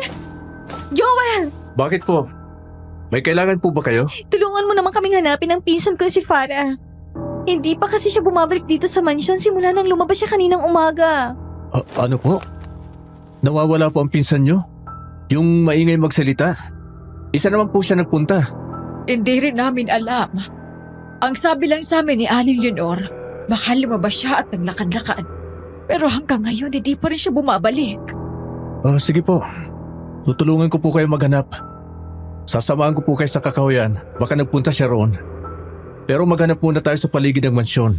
Baka narito lang siya. Naghanap ulit kami sa paligid ng mansyon, sa likod bahay at sa daang patungo sa kasukalan ng gubat. Hangin lang at kaluskos na mga dahon ang aming naririnig. Hanggang sa... Diyos ko, ano to? Itinuro ni Manang Edna ang isang pares ng tsinelas na nasa lupa. May bahid ito ng dugo. Hindi ko napigilang mapahawak sa dibdib ko. Pakiramdam ko'y nanlamig ang buong katawan ko. Kay Farah yan ah. Siya lang ang may ganyang tsinelas. Pero bakit may dugo? Oh, Diyos ko, hindi kaya napahamak na si Farah? Joel, kailangan nating mahanap ang pinsan ko. Hindi tayo titigil hanggat hindi natin siya nakikita. Pakiusap, Joel! Dapat kasi, hindi nyo siya pinapayagang gumala, lalo na sa labas. Delikado ho rito. Maraming mababangis na hayop sa gubat. Anong gagawin natin ngayon, Joel? Kailangan mahanap siya. Siya lang ang nag-iisang pinsan ko. Kahit maingay yun at medyo lukaret, mahal na mahal ko yun. Tulungan mo kami, Joel. Nakikiusap kami sa'yo. Huwag kayong mag-alala. Tatawag ako ng pulis para tumulong sa paghahanap. Kailangan natin kumilos agad para mapabilis ang paghahanap sa kasama ninyo. Sa ngayon, bumalik muna tayo sa mansyon. At ipaalam din natin kay Aling Leonor ang nangyari. Pagbalik namin sa mansyon, mabigat ang pakiramdam ko. Ramdam ko ang kaba at lungkot sa bawat hakbang namin. Hawak ni Manang Edna ang tsinelas ni Farah na may bahid ng dugo. Ako naman hindi pa rin ako tumitigil sa pag-ihak. Pagpasok namin sa sala, nakita namin si Aling Leonor na nakaupo sa sofa. Tila kalmado at walang ideya sa nangyari. Aling Leonor, kailangan po nating tumawag ng pulis. May nakita kaming tsinelas ni Farah sa kakahuyan. Tingnan nyo, may bahid ng dugo. Baka kung ano na nangyari sa kanya. Ano kamong nakita niyo? Nakita po namin sa kakahuyan ng tsinelas na yan ng pinsan nila. May bahid ng dugo at hanggang ngayon hindi pa rin siya nakikita. Dapat na ho tayong humingi ng tulong sa mga pulis, Aling Leonor. Sandali lang. Sigurado ba kayo na sa kasama ninyo ang tsinelas na yan? Hindi ako maaaring magkamali sa kanyang tsinelas na to. Dahil ako mismo nagpagawa at iniregalo ko sa kanya noong nakaraang kaarawan niya. Kaya sigurado ako na sa kanya to. Kailangan na nating tumawag ng pulis para mahanap ang pinsan ko. Hindi na natin kailangang tumawag ng pulis. Huwag tayong magpadalos-dalos. Baka pwede tayong maghintay hanggang mag-umaga. Magpapakita rin ang kasama niyo. Malay niyo, naligaw lang siya sa gubat. Babalik din siya. Naririnig niyo bang sinasabi ko, Aling Leonor? Nawawala ang pinsan ko at dahil sa tsinelas na may bahid ng dugo, posible may masamang nangyari sa kanya. Naiintindihan niyo ba? Kailangan namin siyang mahanap. Leonor, nawawala ang isa sa mga alaga ko. Hindi ito basta-basta. Kailangan natin itong ipaalam sa mga otoridad. Baka napaano na si Farah. Tama po sila, Aling Leonor. Dapat may mga otoridad na tumulong sa atin. Hindi sapat kung kami lang ang maghahanap. Tinitigan ni Aling Leonor si Joel. Matigas ang kanyang tingin. Kahit hindi ako ang tinititigan niya, ramdam ko na tila tumatagos yun sa kaloob-looban ni Joel. Hindi niyo naiintindihan. Dito sa lugar na to, hindi mapagkakatiwalaan ang mga pulis. Ano pong ibig niyong sabihin? Noong mga nakaraang taon, May mga kaso rin ng pagkawala rito sa baryo. Tumawag ng pulis sa mga tao. Pero imbis na tumulong ang mga pulis, sila pang nanghingi ng pera at nanamantala sa pamilya ng mga nawawala. Hindi sila nag-imbestiga. Kaya simula noon, wala nang nagtitiwala sa kanila rito. Lahat ng problema, ang mga taga rito na lang ang gumagawa ng solusyon at hindi na humihingi ng tulong sa otoridad. Natahimik kaming lahat. May punto ang sinabi niya. Pero hindi ko pa rin matanggap. Paano kung napahamak na ang pinsan ko? Pero Aling Leonor, iba na to. Baka nasa panganib ang pinsan ko. Hindi pwedeng wala tayong gawin. Huminahon muna kayo.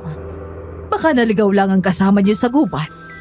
Maraming beses na rin may naligaw na mga turista rito, pero nakabalik din sila. Ang mabuti pa maghintay tayo hanggang bukas ng umaga. Kapag hindi pa rin siya bumalik, hihingi ako ng tulong sa mga kakilala kong malapit lang din ang bahay dito. Mga sanay sila sa gubat. Alam nila ang bawat daan at sulok nito. Ngunit sa ngayon, magplano tayo ng maayos bago kumilos. At sabay-sabay nating hanapin siya ng maingat. Ganun na lang ang gawin natin, Clara. Ipagpabukas na lang natin ang paghahanap sa pinsan mo. Magtitilim na rin. At mahirap nang maghanap sa gubat kapag gabi na. Wala na akong nagawa kundi sundin ang payo ni Aling Leonor. Madilim na rin sa labas kaya siguradong mahihirapan kaming maghanap. Nang hindi na namin kaharap si Aling Leonor, nilapitan ako ni Joel at palihim niya akong kinausap.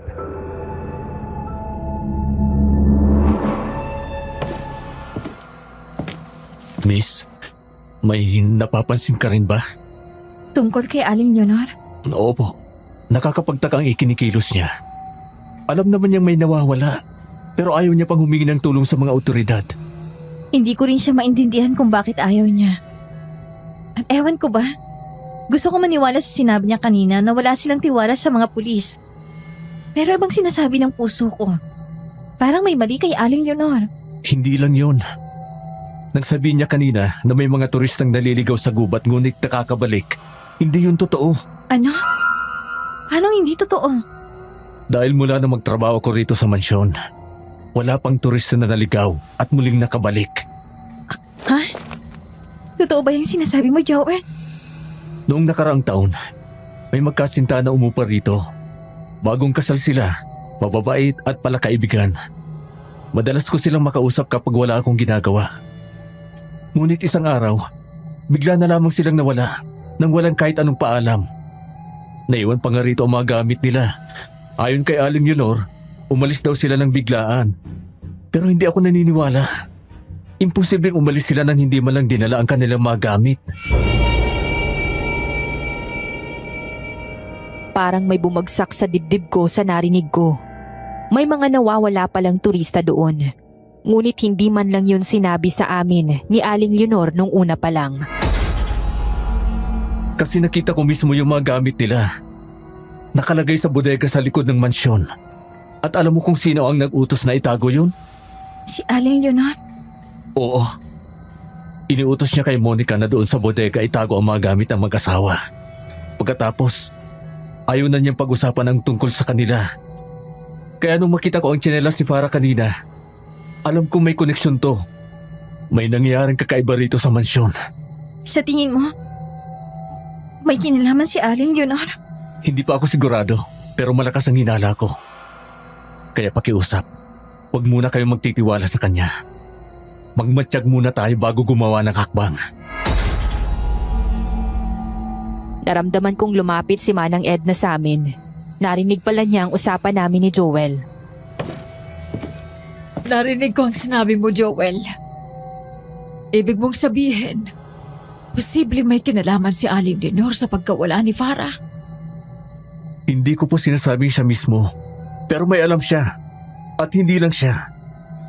May hinala rin ako na may alam din ang mga anak niya na sina Monica at Fatima. Tahimik lang ang dalawang yon. Pero palagi kong nahuhuling nagbubulungan mula nang dumating kayo rito. Anong gagawin natin ngayon?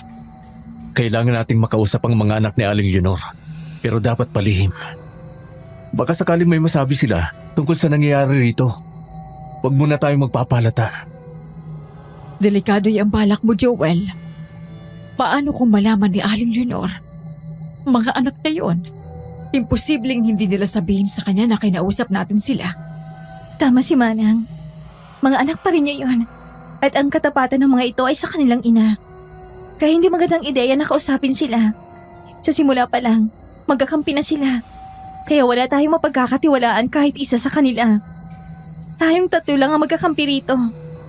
Joel, wala tayong ibang mapagkakatiwalaan kundi ang isa't isa. Naiintindihan ko. Sige, sa ngayon, matyagan muna natin ang mag-ina. Lalo na si Aling Leonor. Malakas talaga ang kutob ko sa kanya. Nang gabing yon, hindi ko inaasahan na muli akong dadalawin ng masamang panaginip. Dinala ako ng panaginip sa isang lugar na pamilyar, ang mansyon. Doon ko nakita si Farah. Tumatakbo. Habol ang kanyang hininga. Habang may kung anong anino ang sumusunod sa kanya, hindi ko makita kung ano yon.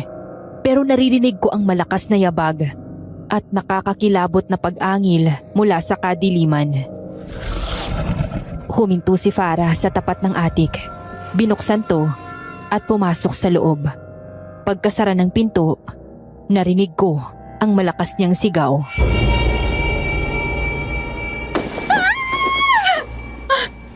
Farah!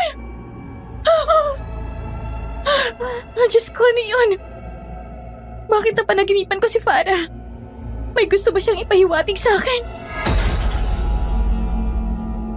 Habang iniisip ko ang napanaginipan ko, bigla akong nakarinig ng malakas na kaluskos mula sa itaas. Agad namang bumukas ang pinto ng kwarto ko.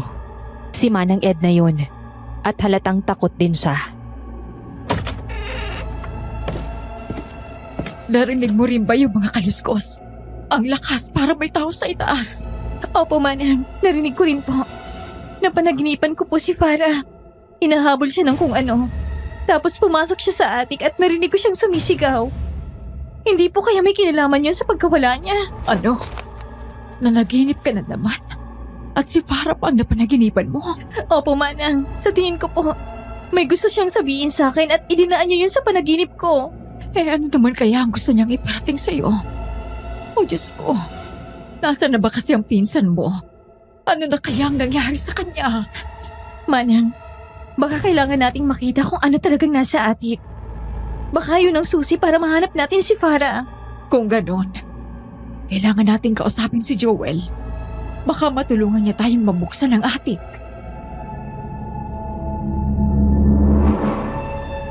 Tumango ako. Ramdam kong may koneksyon ang panaginip ko sa nangyayari. At kung may sagot, sigurado kong nasa atik yun. Kinaumagahan, palihim naming kinausap si Joel sa likod ng mansyon. Sinabi namin sa kanya ang napanaginipan ko.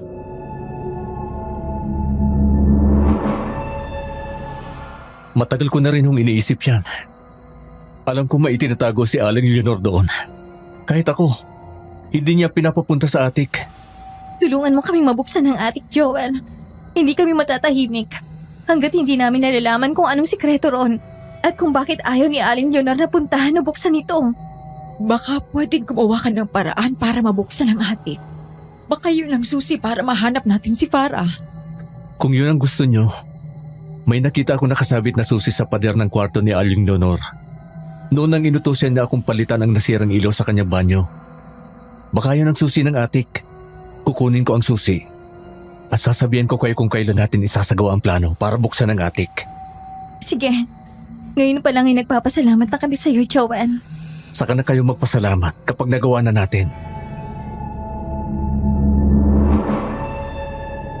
Kinahapunan, palihim na pumasok si Joel sa kwarto ni Aling Leonor habang abala ito sa kusina. Nang magkita-kita ulit kami sa likod ng mansyon, may hawak na siyang susi, nakakaibang itsura. Lumang-luma na yun, kulay kalawang at may mga nakaukit na tila mga simbolo o titik na hindi ko maintindihan. Nakuha ko ng susi. Maganda kayo. Mamayang gabi, bubuksan natin ang atik kapag tulog na silang lahat. Parang kinakabahan ako sa gagawin natin. Kinakabahan din po ako, Manang. Pero kung hindi natin to gagawin, hindi natin malalaman ang katotohanan. Huwag kayong matakot. Kasama ninyo ako. Kung sakali may mangyari, hindi ko kayo pababayaan. Ramdam ko rin ang kaba at takot. Ngunit sa likod nun ay may halong pag-asa. Baka sa wakas ay malaman namin kung nasaan si Farah. Hindi na namin binanggit kay Aling Leonor ang tungkol sa paghingi ng tulong sa paghahanap sa pinsan ko. Desidido na kami sa gagawin naming pagpunta sa atik. Pagsapit ng hating gabi, tahimik ang buong mansyon. Tanging huni ng mga kuliglig at hampas ng hangin sa bintana ang maririnig. Lumabas ako ng kwarto, bit-bit ang maliit na flashlight. Naghihintay na sa may hagdan sina Joel at Manang Edna.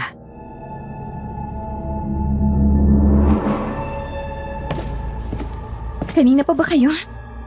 Ngayon lang din ako, Iha. Mas nauna sa akin si Joel. Handa na ba kayo? Kapag naroon na tayo, wala nang atrasan. Oo, handa na kami. Kailangan nating malaman ang totoo ngayong gabi. Huwag kayong gagawa ng anumang ingay. Baka magising ang mag-iina. Tahimik kaming umakyat patungo sa atik. Habang papalapit kami doon, lalo kong naramdaman ang matinding kabog ng dibdib ko. Mahigpit ang kapit ni Manang Edna sa aking braso. Ilang sandali pa, muling narinig namin ang mga kaluskos na nagmumula sa loob ng atik. Naririnig niyo yun? May kumakaluskos ulit. Oo. Sa loob talaga nang gagaling ang ingay na yon. Malalaman natin ngayon kung ano ang itinatago ni Aling Leonor sa loob niyan. At kung bakit ayaw niya itong buksan. Ano kaya ang nasa loob niyan? Palakas ng palakas ang ingay sa loob. Hindi talagang parang daga o hayop. Parang may tao sa loob.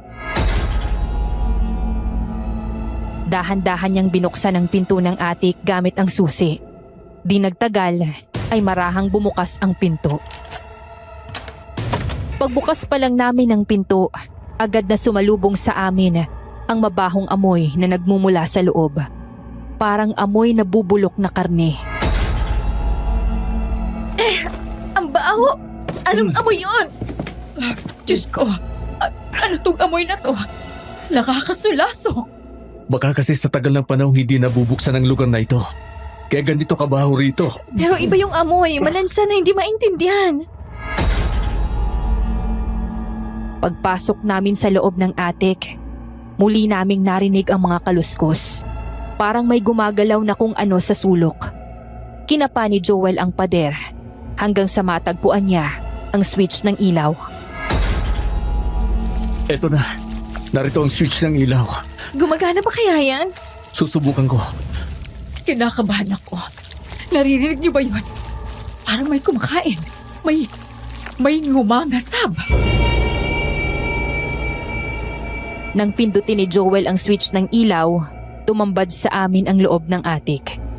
Nanlaki ang mga mata namin sa matinding gulat at halos mapasigaw kami nang makita namin ang isang nilalang na naroon.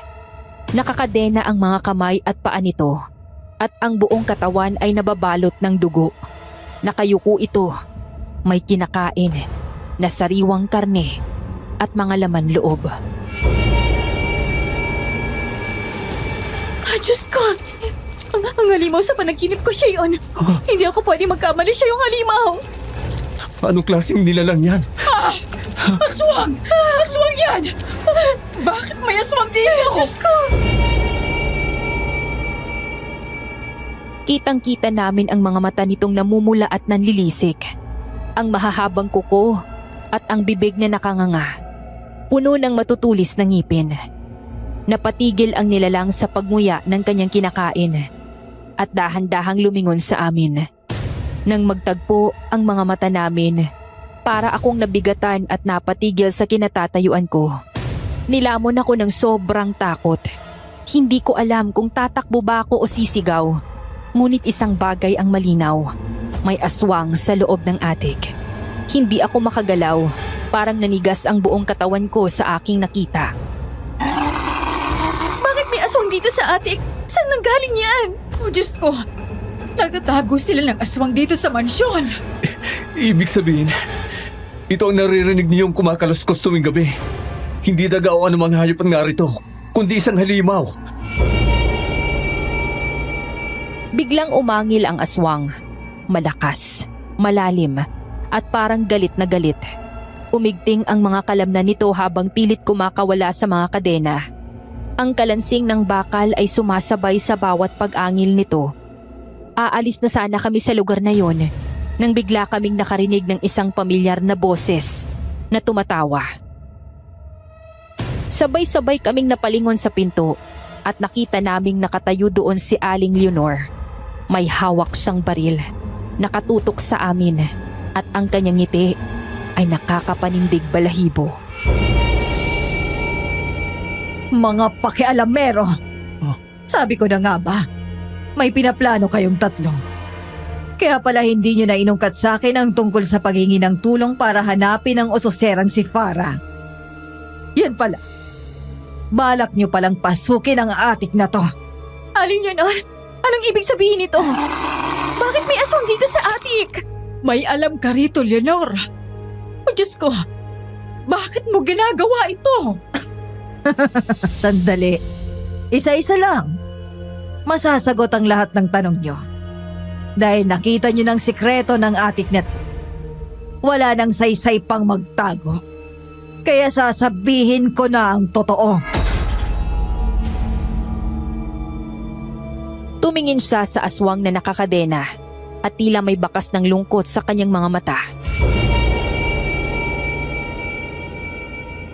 Ang halimaw na nasa harapan nyo.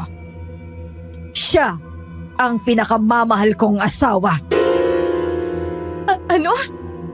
Siyang asawa mo? Siya yung nakita namin sa lumang litrato? Aswang ang asawa mo? Kaya pala hindi mo siya binanggit sa amin. Dahil itinatago mo siya rito sa atik. At yung sinabi mong pinagbabawal na mga dati mong among papunta rito, hindi pala totoo yun.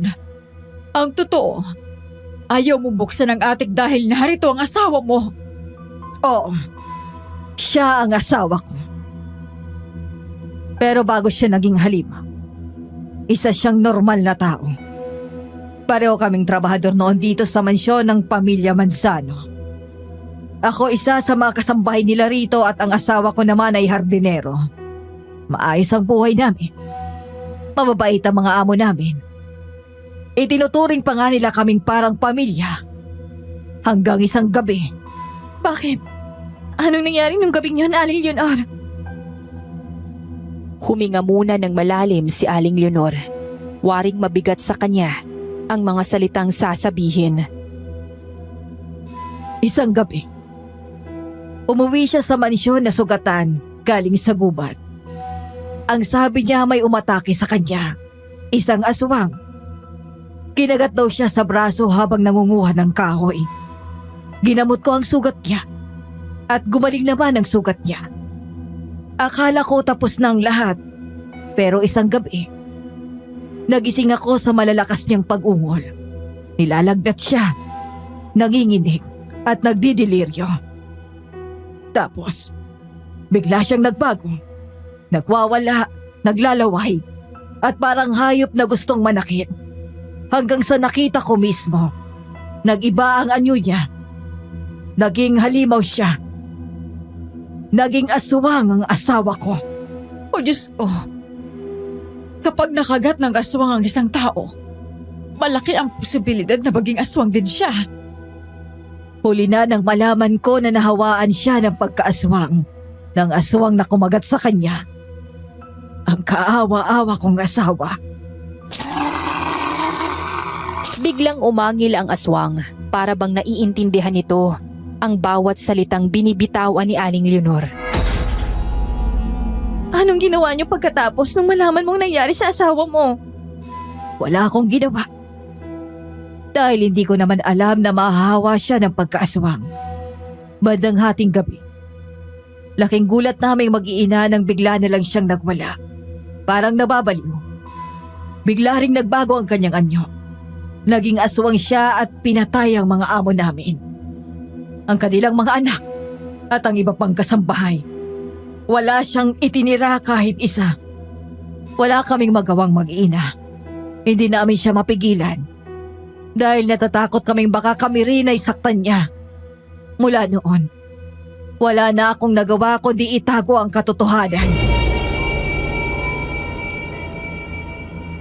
Tahimik lang kaming lahat. Nakatutok sa amin ang baril ni Aling Leonor habang nagsasalita siya. Mabagal, pero puno ng bigat ang bawat salita. Ramdam namin ang bawat titik na parang may pagbabanta sa likod ng bawat pangungusap. Pinalabas ko na lang na namatay sa isang aksidente ang buong pamilya. Walang kahit sinong nakakaalam ng totoong nangyari. Hindi rin totoo ang sinabi ko sa inyo na naiwan ang mansyon na ito sa iba pa nilang kamag-anak. Gawa-gawa ko lang yon. Ni isang kamag-anak walang nakakaalam sa nangyari. At kapag pinilit nilang alamin ang katotohanan, may paglalagyan sila. Amin ang mansyon na ito. Walang makakaagaw nito sa aming mag-iina. Laking swerte namin ang angkinin namin ng mansyon. Pinagkakakitaan na namin. Nabubusog pa ang asawa ko. Dahil ang mga turistang napapadpad dito, ang ginagawa niyang pagkain. Kaya yung mga nagbabakasyon dito, bigla na lang nawawala. Yun pala, kayo ang may kagagawan? Inaalay mo sila sa asawa mong aswang? Napakasama mo, Aling Leonor. Wala kang konsensya. Kaya pala napakababa ng upa rito. Para mahikayat mo ang maraming turista na magbakasyon dito. Para ipakain sa asawa mo. Niloko mo kami. Niloloko mo ang mga tao. Dahil kailangang mabuhay ang asawa ko. Tuwing sasapit ang gabi, kailangan niya ng sariwang laman loob, dugo at karne. Kaya itinago ko siya sa atik ng mansyong ito. Kapag walang turista, nagtsatsaga siya sa sariwang laman loob, dugo at karne ng hayop. Pero kapag may bisita rito, doon lang siya nakakakain ng tao. At yung mag-asawang umupa rito, biniktima rin sila ng asawa mo. Hindi sila basta na lang hindi nagpakita. Ipinakain mo sila sa aswang na yan. Oo. Lahat na nagbakasyon dito. Pinatay silang lahat at ginawang pagkain ng asawa ko. Ginagawa ko ito para manatili siyang buhay. Para manatiling buo ang aming pamilya. Kailangan niyang kumain kahit isang beses sa isang buwan ng sariwang laman loob at karne ng tao. Kung hindi, manghihina siya at mamamatay. Kaya hindi sapat sa kanya ang laman loob at karne lang ng hayop. Hindi ako makapaniwala sa mga naririnig ko. Ang babaeng inakala naming mabait. Siya palang dahilan kung bakit maraming hindi na nakakalabas ng buhay sa mansyon na yon. Napakasama niyo, Aling Leonor. Hinahayaan mong mamatay sa kamay ng asawa mong aswang ang mga inosenteng tao. Wala kang puso. Sabihin mo, kayo ba ng asawa mong halimaw ang dahilan ng pagkawala ni Farah? Kayo ba? Oo. Kami nga. Ang hirap kasi sa pinsan mo. Masyadong usosera. Nagtangka ulit siyang pumunta sa atik at gusto niyang buksan ang pinto. Kaya ang ginawa ko para matahimik na siya, pinapasok ko siya sa atik at pinakain sa asawa ko. Yun ang dapat sa mga usoserang tulad niya. Ano? Pati ang pinsan ko? Kaya pala bigla na lang siyang nawala at may bahid ng dugong napulot naming tsinelas sa pag-aari niya. Napakasama ninyo. Hayop kayo. Mga walang hiya. Wala kang konsensya, Leonora. Kaya pala ayaw mong humingi ng tulong sa mga pulis. Sinabi mo pa na hindi kayo naniniwala sa mga otoridad. Yun pala, may itinatago kayong baho sa masyong ito. Naway patawarin kayo ng Diyos sa lahat ng kasalanan ninyo. Tawagin niyo na akong masama. Walang konsensya, walang puso at kung ano-ano pa. Pero ito lang ang nakikita kong paraan para humabang buhay ng asawa ko. Hindi ko kayang mawala siya sa akin. Mahal na mahal ko siya at gagawin ko ang lahat. Magkasama lang kami ng matagal. Parang gumuho ang mundo ko nang malaman kong wala na ang pinsan ko. Totoo pala ang napanaginipan ko. May humahabol sa kanya at pumasok siya sa attic. Kaya pala siya sumigaw sa panaginip ko. Pinatay siya ng halimaw na naroon. Gusto kong sumabog sa oras na yon. Galit na galit ako. Ngunit wala akong magawa. Sabi ko na sa simula pa lang, malakas ang kutob ko na may kakaiba rito sa mansyon. Kahit kailan, hindi pa nagkamali ang medalyon kong ito. Ano yan, Joel? Ito ay medalyon na ibinigay sa akin ng lolo ko nung nabubuhay pa siya. Kapag uminit ito, ibig sabihin may panganib. Kaya pala simula na magtrabaho ko rito, hindi na nawawala ang init nito. Kasi narito lang sa loob ng mansyon ang panganib. Kaya noong una pa lang na dumating kayo, pinaalalahanan ko na kayo. Pero hindi ko rin kasi alam kung saan nagmumula ang panganib. Ngayon ko lang nalaman. Narito pala mismo sa loob ng attic. Nanlamig ang buo kong katawan nang marinig ko na humahalakhak ulit si Aling Leonor. Malakas, malalim, at nakakapanindig balahibo.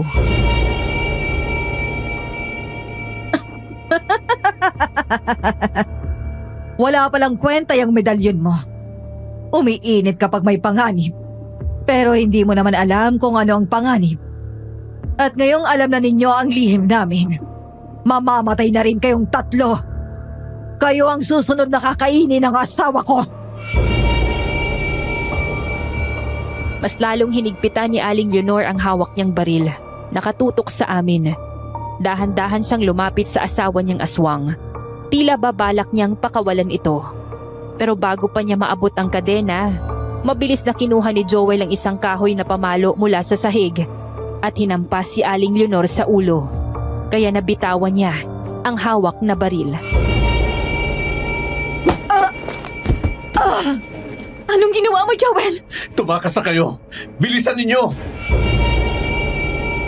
Ngunit hindi pa man kami nakakalabas ng pinto. Mabilis na nadampot ulit ni Aling Leonor ang baril mula sa sahig at pinaputukan si Joel sa binti. Joel! Tayo na, Clara! Bilisan mo! Pero humarang si Aling Leonor sa pinto. May sugat man siya sa ulo, malakas pa rin siya at muling itinutok ang baril sa amin. Saan kayo pupunta? Hindi kayo makakatakas dito. At para mas masaya, hindi ko naaalisin ang kadena ng aking asawa. Hahayaan ko siyang magwala ng magwala. Dahil kapag gutom na gutom siya, kusa niyang nawawasak ang kadena. At lalapay niya kayong tatlo. Wala kang kasing sama! Pakawalan mo sila! Wala silang kasalanan sa'yo! Kahit ako na lang ang maiwan, Leonor. Pakawalan mo lang si Clara, pakiusap. Hindi kita iiwan, Manang Edna.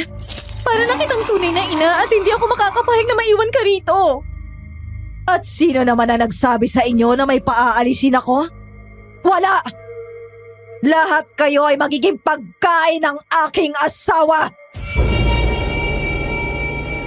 Lumabas si Aling Leonor sa pinto at agad itong isinara.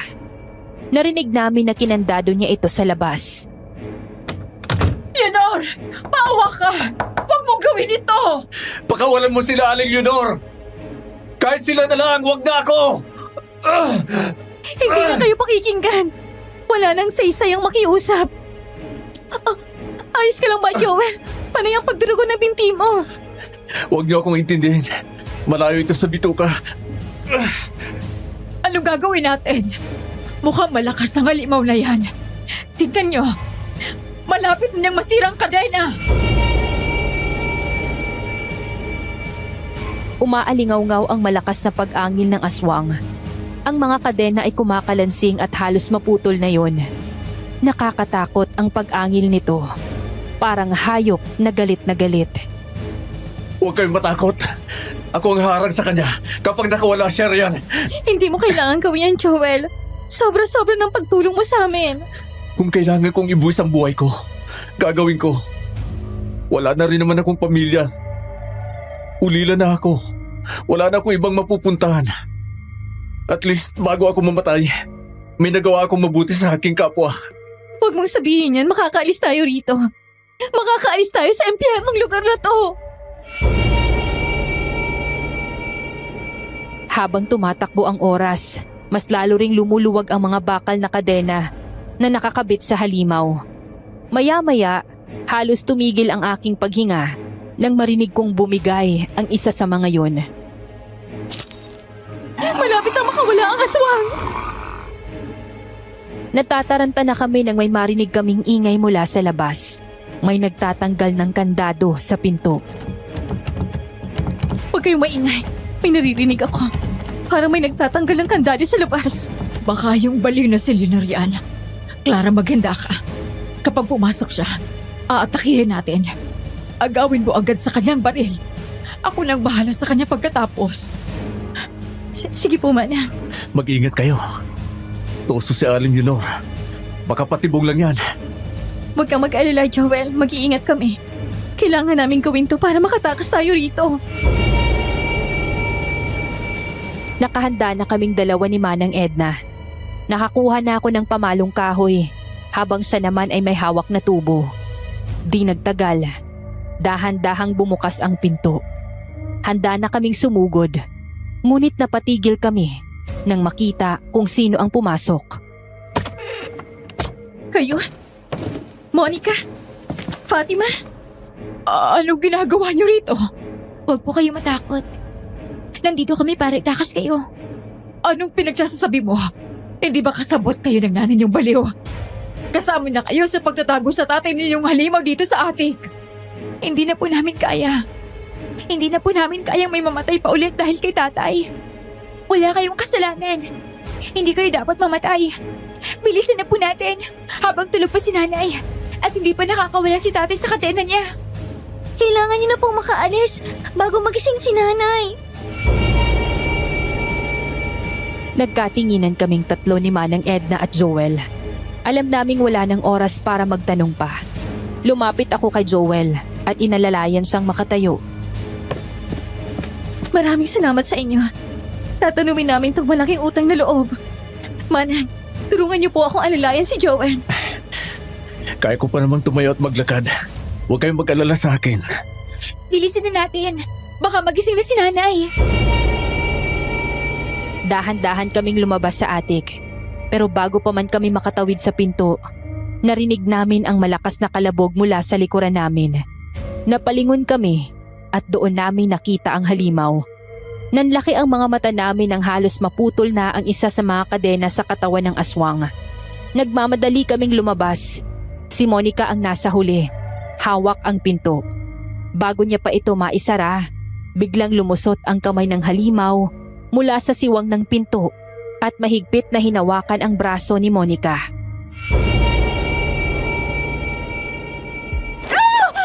Monica! Sige na, tumakas na kayo. Isama niyo na po si Fatima pakiusap. Pero paano ka? Ako na pong bahala dito. Tatay namin siya. Hindi niya ako sasaktan. Sige na, umalis na kayo bago magising si nanay. Halos mapatid ang hininga ko habang pinipilit kong hilahin si Fatima palayo. Nakatingin siya kay Monica na pilit kumakawala sa kamay ng halimaw. Hinila ko sa braso si Fatima, habang si Manang Edna naman ay tinutulungan si Joel bumaba sa hagdan. Sa likod namin, naririnig ko pa rin ang mga pag-angil ng halimaw at ang mga sigaw ni Monica. Wag po, tatay! Wag po! Ate! Ate ko! Wala na tayong magagawa, Fatima. Kailangan natin makaalis dito. Huwag kang mag-alala, kami nang bahala sa iyo. Hindi ka namin pababayaan. Kawawa naman si Monica. Maaari ba natin siyang balikan? Wala na ho tayong oras. Kailangan natin makaalis dito bago pa magising si Aling Leonor. Sa likod namin, narinig ko ang isang malakas na kalabog. Hindi ko alam kung ano yun. Baka nakalabas na ang aswang. Pero hindi ko na kayang lingunin pa. Mabilis kaming tumakbo papunta sa pinto palabas ng mansyon. Ramdam ko na ang malamig na hangin sa labas. Ilang hakbang na lang, makakalabas na kami. Ngunit bago pa man namin naabot ang pinto, biglang may humarang sa amin. Si Aling Leonor. May hawak na baril at ang mga mata niya ay nag-aapoy sa galit. At saan kayo pupunta? Tatakas kayo? Oh. Teka, Fatima anak, anong ibig sabihin nito? Tama na po, nanay! Paalisin niyo na po sila! Itigil niyo na po ni tatay ang mga kasamaan niyo! Pati si Ate Monica nadamay na sa mga ginagawa niyo! Kayo ng Ate Monica mo nagpatakas sa kanila sa atik? At nasaan ang ate mo? Anong nangyari? Napahamak ang anak mo dahil sa kasamaan mo, Aling Leonor! Baka nilapan na siya ng sarili niyang ama. Hindi, ang anak ko, hindi pwede mangyari yon. Monica, anak ko! Sa sobrang gulat ay napasigaw si Aling Leonor. Napaluhod siya sa sahig at napahagulgol. Ngunit ilang sandali lamang, napalitan ang kanyang luha ng matinding galit. Nilingon niya kami, ikinasa ang baril at muling itinutok sa amin. Napaatras kami sa takot. Kayo ang may kasalanan nito. Kapag may nangyaring masama sa panganay ko, hindi ko kayo mapapatawad. Kaya ngayon pa lang, sisiguraduhin kong walang makakalabas sa inyo ng buhay sa mansyong ito. Tumigil ka na po, nanay! Hindi po ako papayag na saktan mo sila! Umalis ka sa harap nila, Fatima. Silang dahilan kung bakit napahamak ang ate mo. Ibaba mong baril, Aling Leonor! Mapapahamak ang anak mo, pakiusap! Tigilan mo na to! Fatima! Tumabi ka! Huwag kang... Ngunit hindi na natapos pa ni Joel ang kanyang sinasabi sapagkat biglang pumutok ang baril. Napatakip ako sa tenga ko. Parang tumigil ang mundo sa isang iglap. Naramdaman ko ang dugo sa braso ko. Nang tumingin ako, nanlaki ang mga mata ko. Si Fatima. Nakayakap siya sa akin. Duguan. May tama ng bala ang katawan niya. Fatima! Diyos ko! Anong ginawa mo sa anak mo, Aling Leonor? May tama ang bata. Nabaril mo siya, Leonor. Hindi. Fatima, anak! Bakit ka humarang? Anak ko! Napahagulgol siya. Halos hindi makapaniwala sa nangyari. Niyakap niya ang katawan ni Fatima habang umiiyak at nagsisisigaw. Ilang sandali pa, uminto siya sa pag-iyak at tinitigan kami ng masama at muling itinutok sa amin ang baril. Dahil sa inyo namatay ang bunso ko! Magbabayad kayo! Ang susunod na bala ay para sa ulo ninyong tatlo! Napaatras kami. Si Manang Edna ay napahawak sa bibig niya sa gulat, habang si Joel naman ay dahan-dahang pumupwesto sa harap namin ni Manang, kahit nanghihina dahil sa sugat sa kanyang binti. Maya-maya, biglang tumalon mula sa itaas ang halimaw na kanina'y nasa atik. May bahid ng dugo ang katawan nito. Napaluha na lamang ako dahil kilala ko kung kanino ang dugong yun. Diyos ko! Ang aswang! Nakalabas na sa atik! Dalaw ko na. Ano na ang gagawin natin? Ang halimaw. Nakalaya na. O Diyos ko. Paano na tayo makakaalis dito? Mahal ko, nasan si Monica? Anong ginawa mo sa anak natin?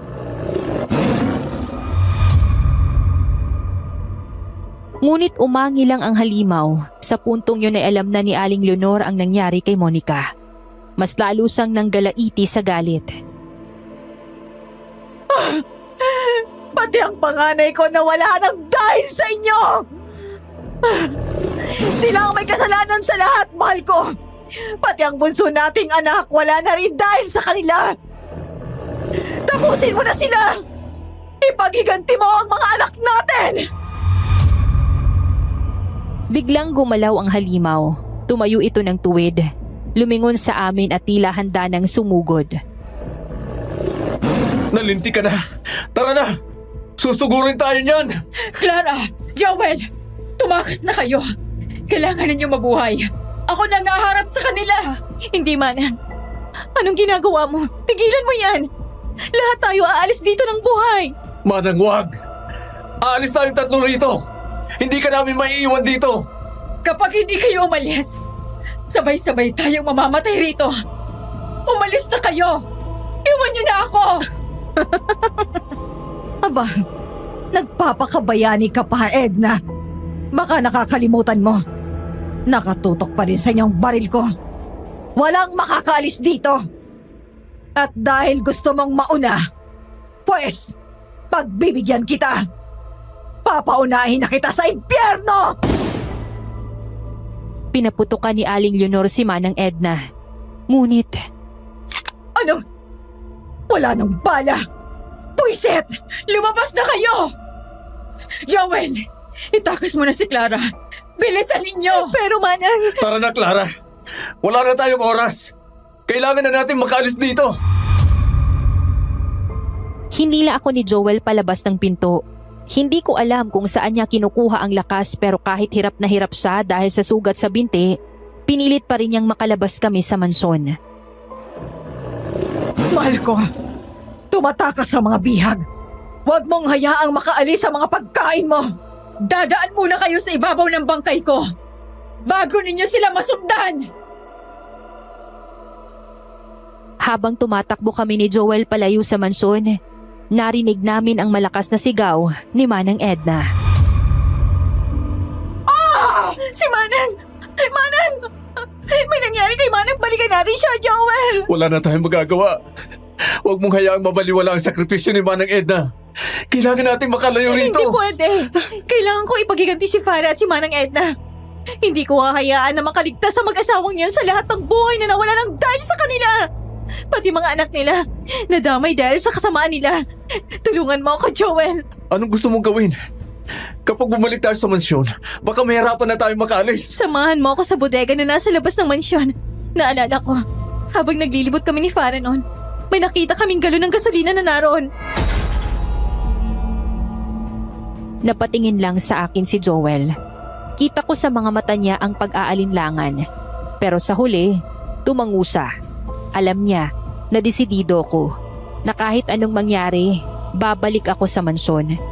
Maingat kaming bumalik sa direksyon ng mansyon.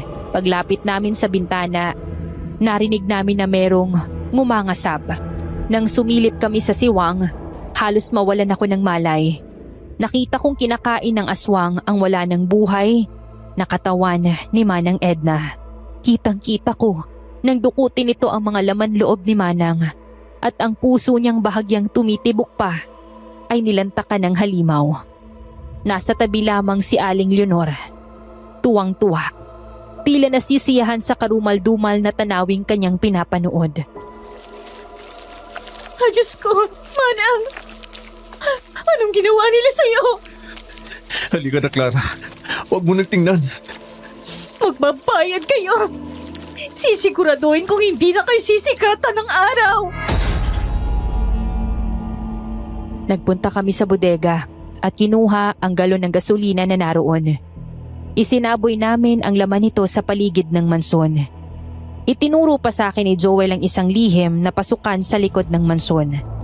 At pagpasok namin sa loob, nagsaboy rin kami ng gasolina nang hindi nalalaman ng mag-asawa. Pinahiram ako ni Joel ng lighter. Sinindihan ko yon at sinimulan naming sunugin ang mansyon. Di nagtagal, naramdaman ni Aling Leonor na may nangyayari. Maging ang asawa ay nataranta sa nagliliyab na mansyon. Oh! Nasusunog ang mansyon! Hindi! Mga walang iya kayo! Sinunog niyo ang mansyon! Kapag nakalabas kami rito, pagsisisihan ninyong isinilang pa kayo! Hindi na sila makakalabas dyan. Matutupok na sila sa apoy. Dapat lang yan sa kanila. Mga demonyo sila. Ang dami nilang pinatay. Ang daming inosenteng nadamay ng dahil sa kanila. Kaya masunog sila ngayon sa impyerno.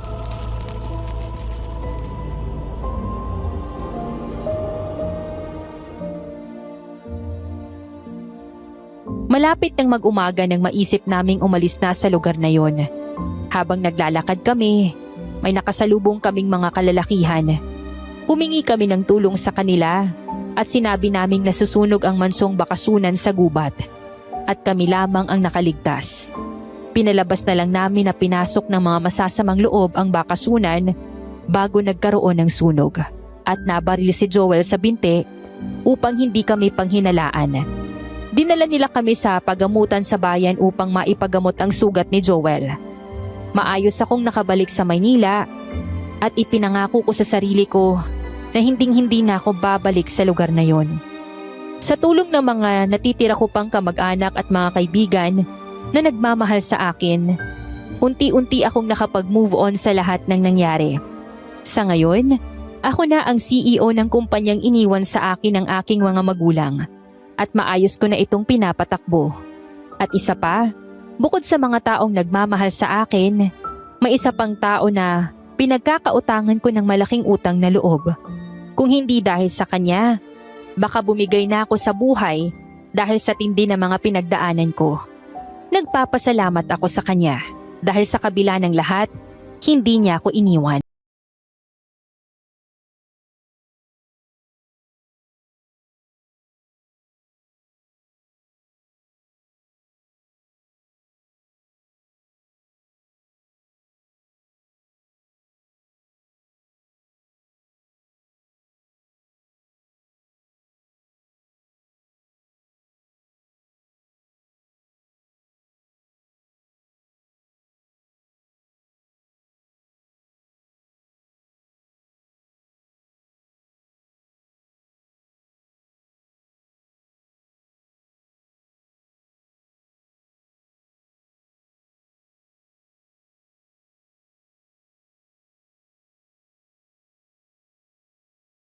Mag-comment, mag-like, mag-share at mag-subscribe sa channel na ito. Muli, ako si Clara. God bless and more power sa inyong lahat. Nako Clara, grabe ang pinagdaanan mo. Habang nakikinig ako, ramdam ko ang bawat takot at sakit na dinaanan mo sa buhay. Pero ang kahanga-hanga ay kung paano mo piniling lumaban at mabuhay kahit parang wala ng pag-asa. Sa kabila ng pagkawala ng iyong mga magulang, pinsan at ni Manang Edna, tumindig kang muli at bumangon. At syempre salamat kay Joel na nanatili sa tabi mo kahit sa gitna ng unos. Kayo talaga ang inilaan para sa isa't isa. Tandaan mo, ang mga sugat ng nakaraan ay pwedeng maging inspirasyon para sa mas magandang bukas. At para naman sa lahat ng mga nakikinig, huwag kalimutang hindi pa huli ang lahat para bumangon. Laging may liwanag sa dulo ng dilim. Muli, ito po si Miss Ligaya, nagsasabing huwag matakot bumangon muli, huwag matakot mabuhay muli. Dahil sa bawat pagtatapos, may panibagong simula. Magandang araw ulit sa inyong lahat.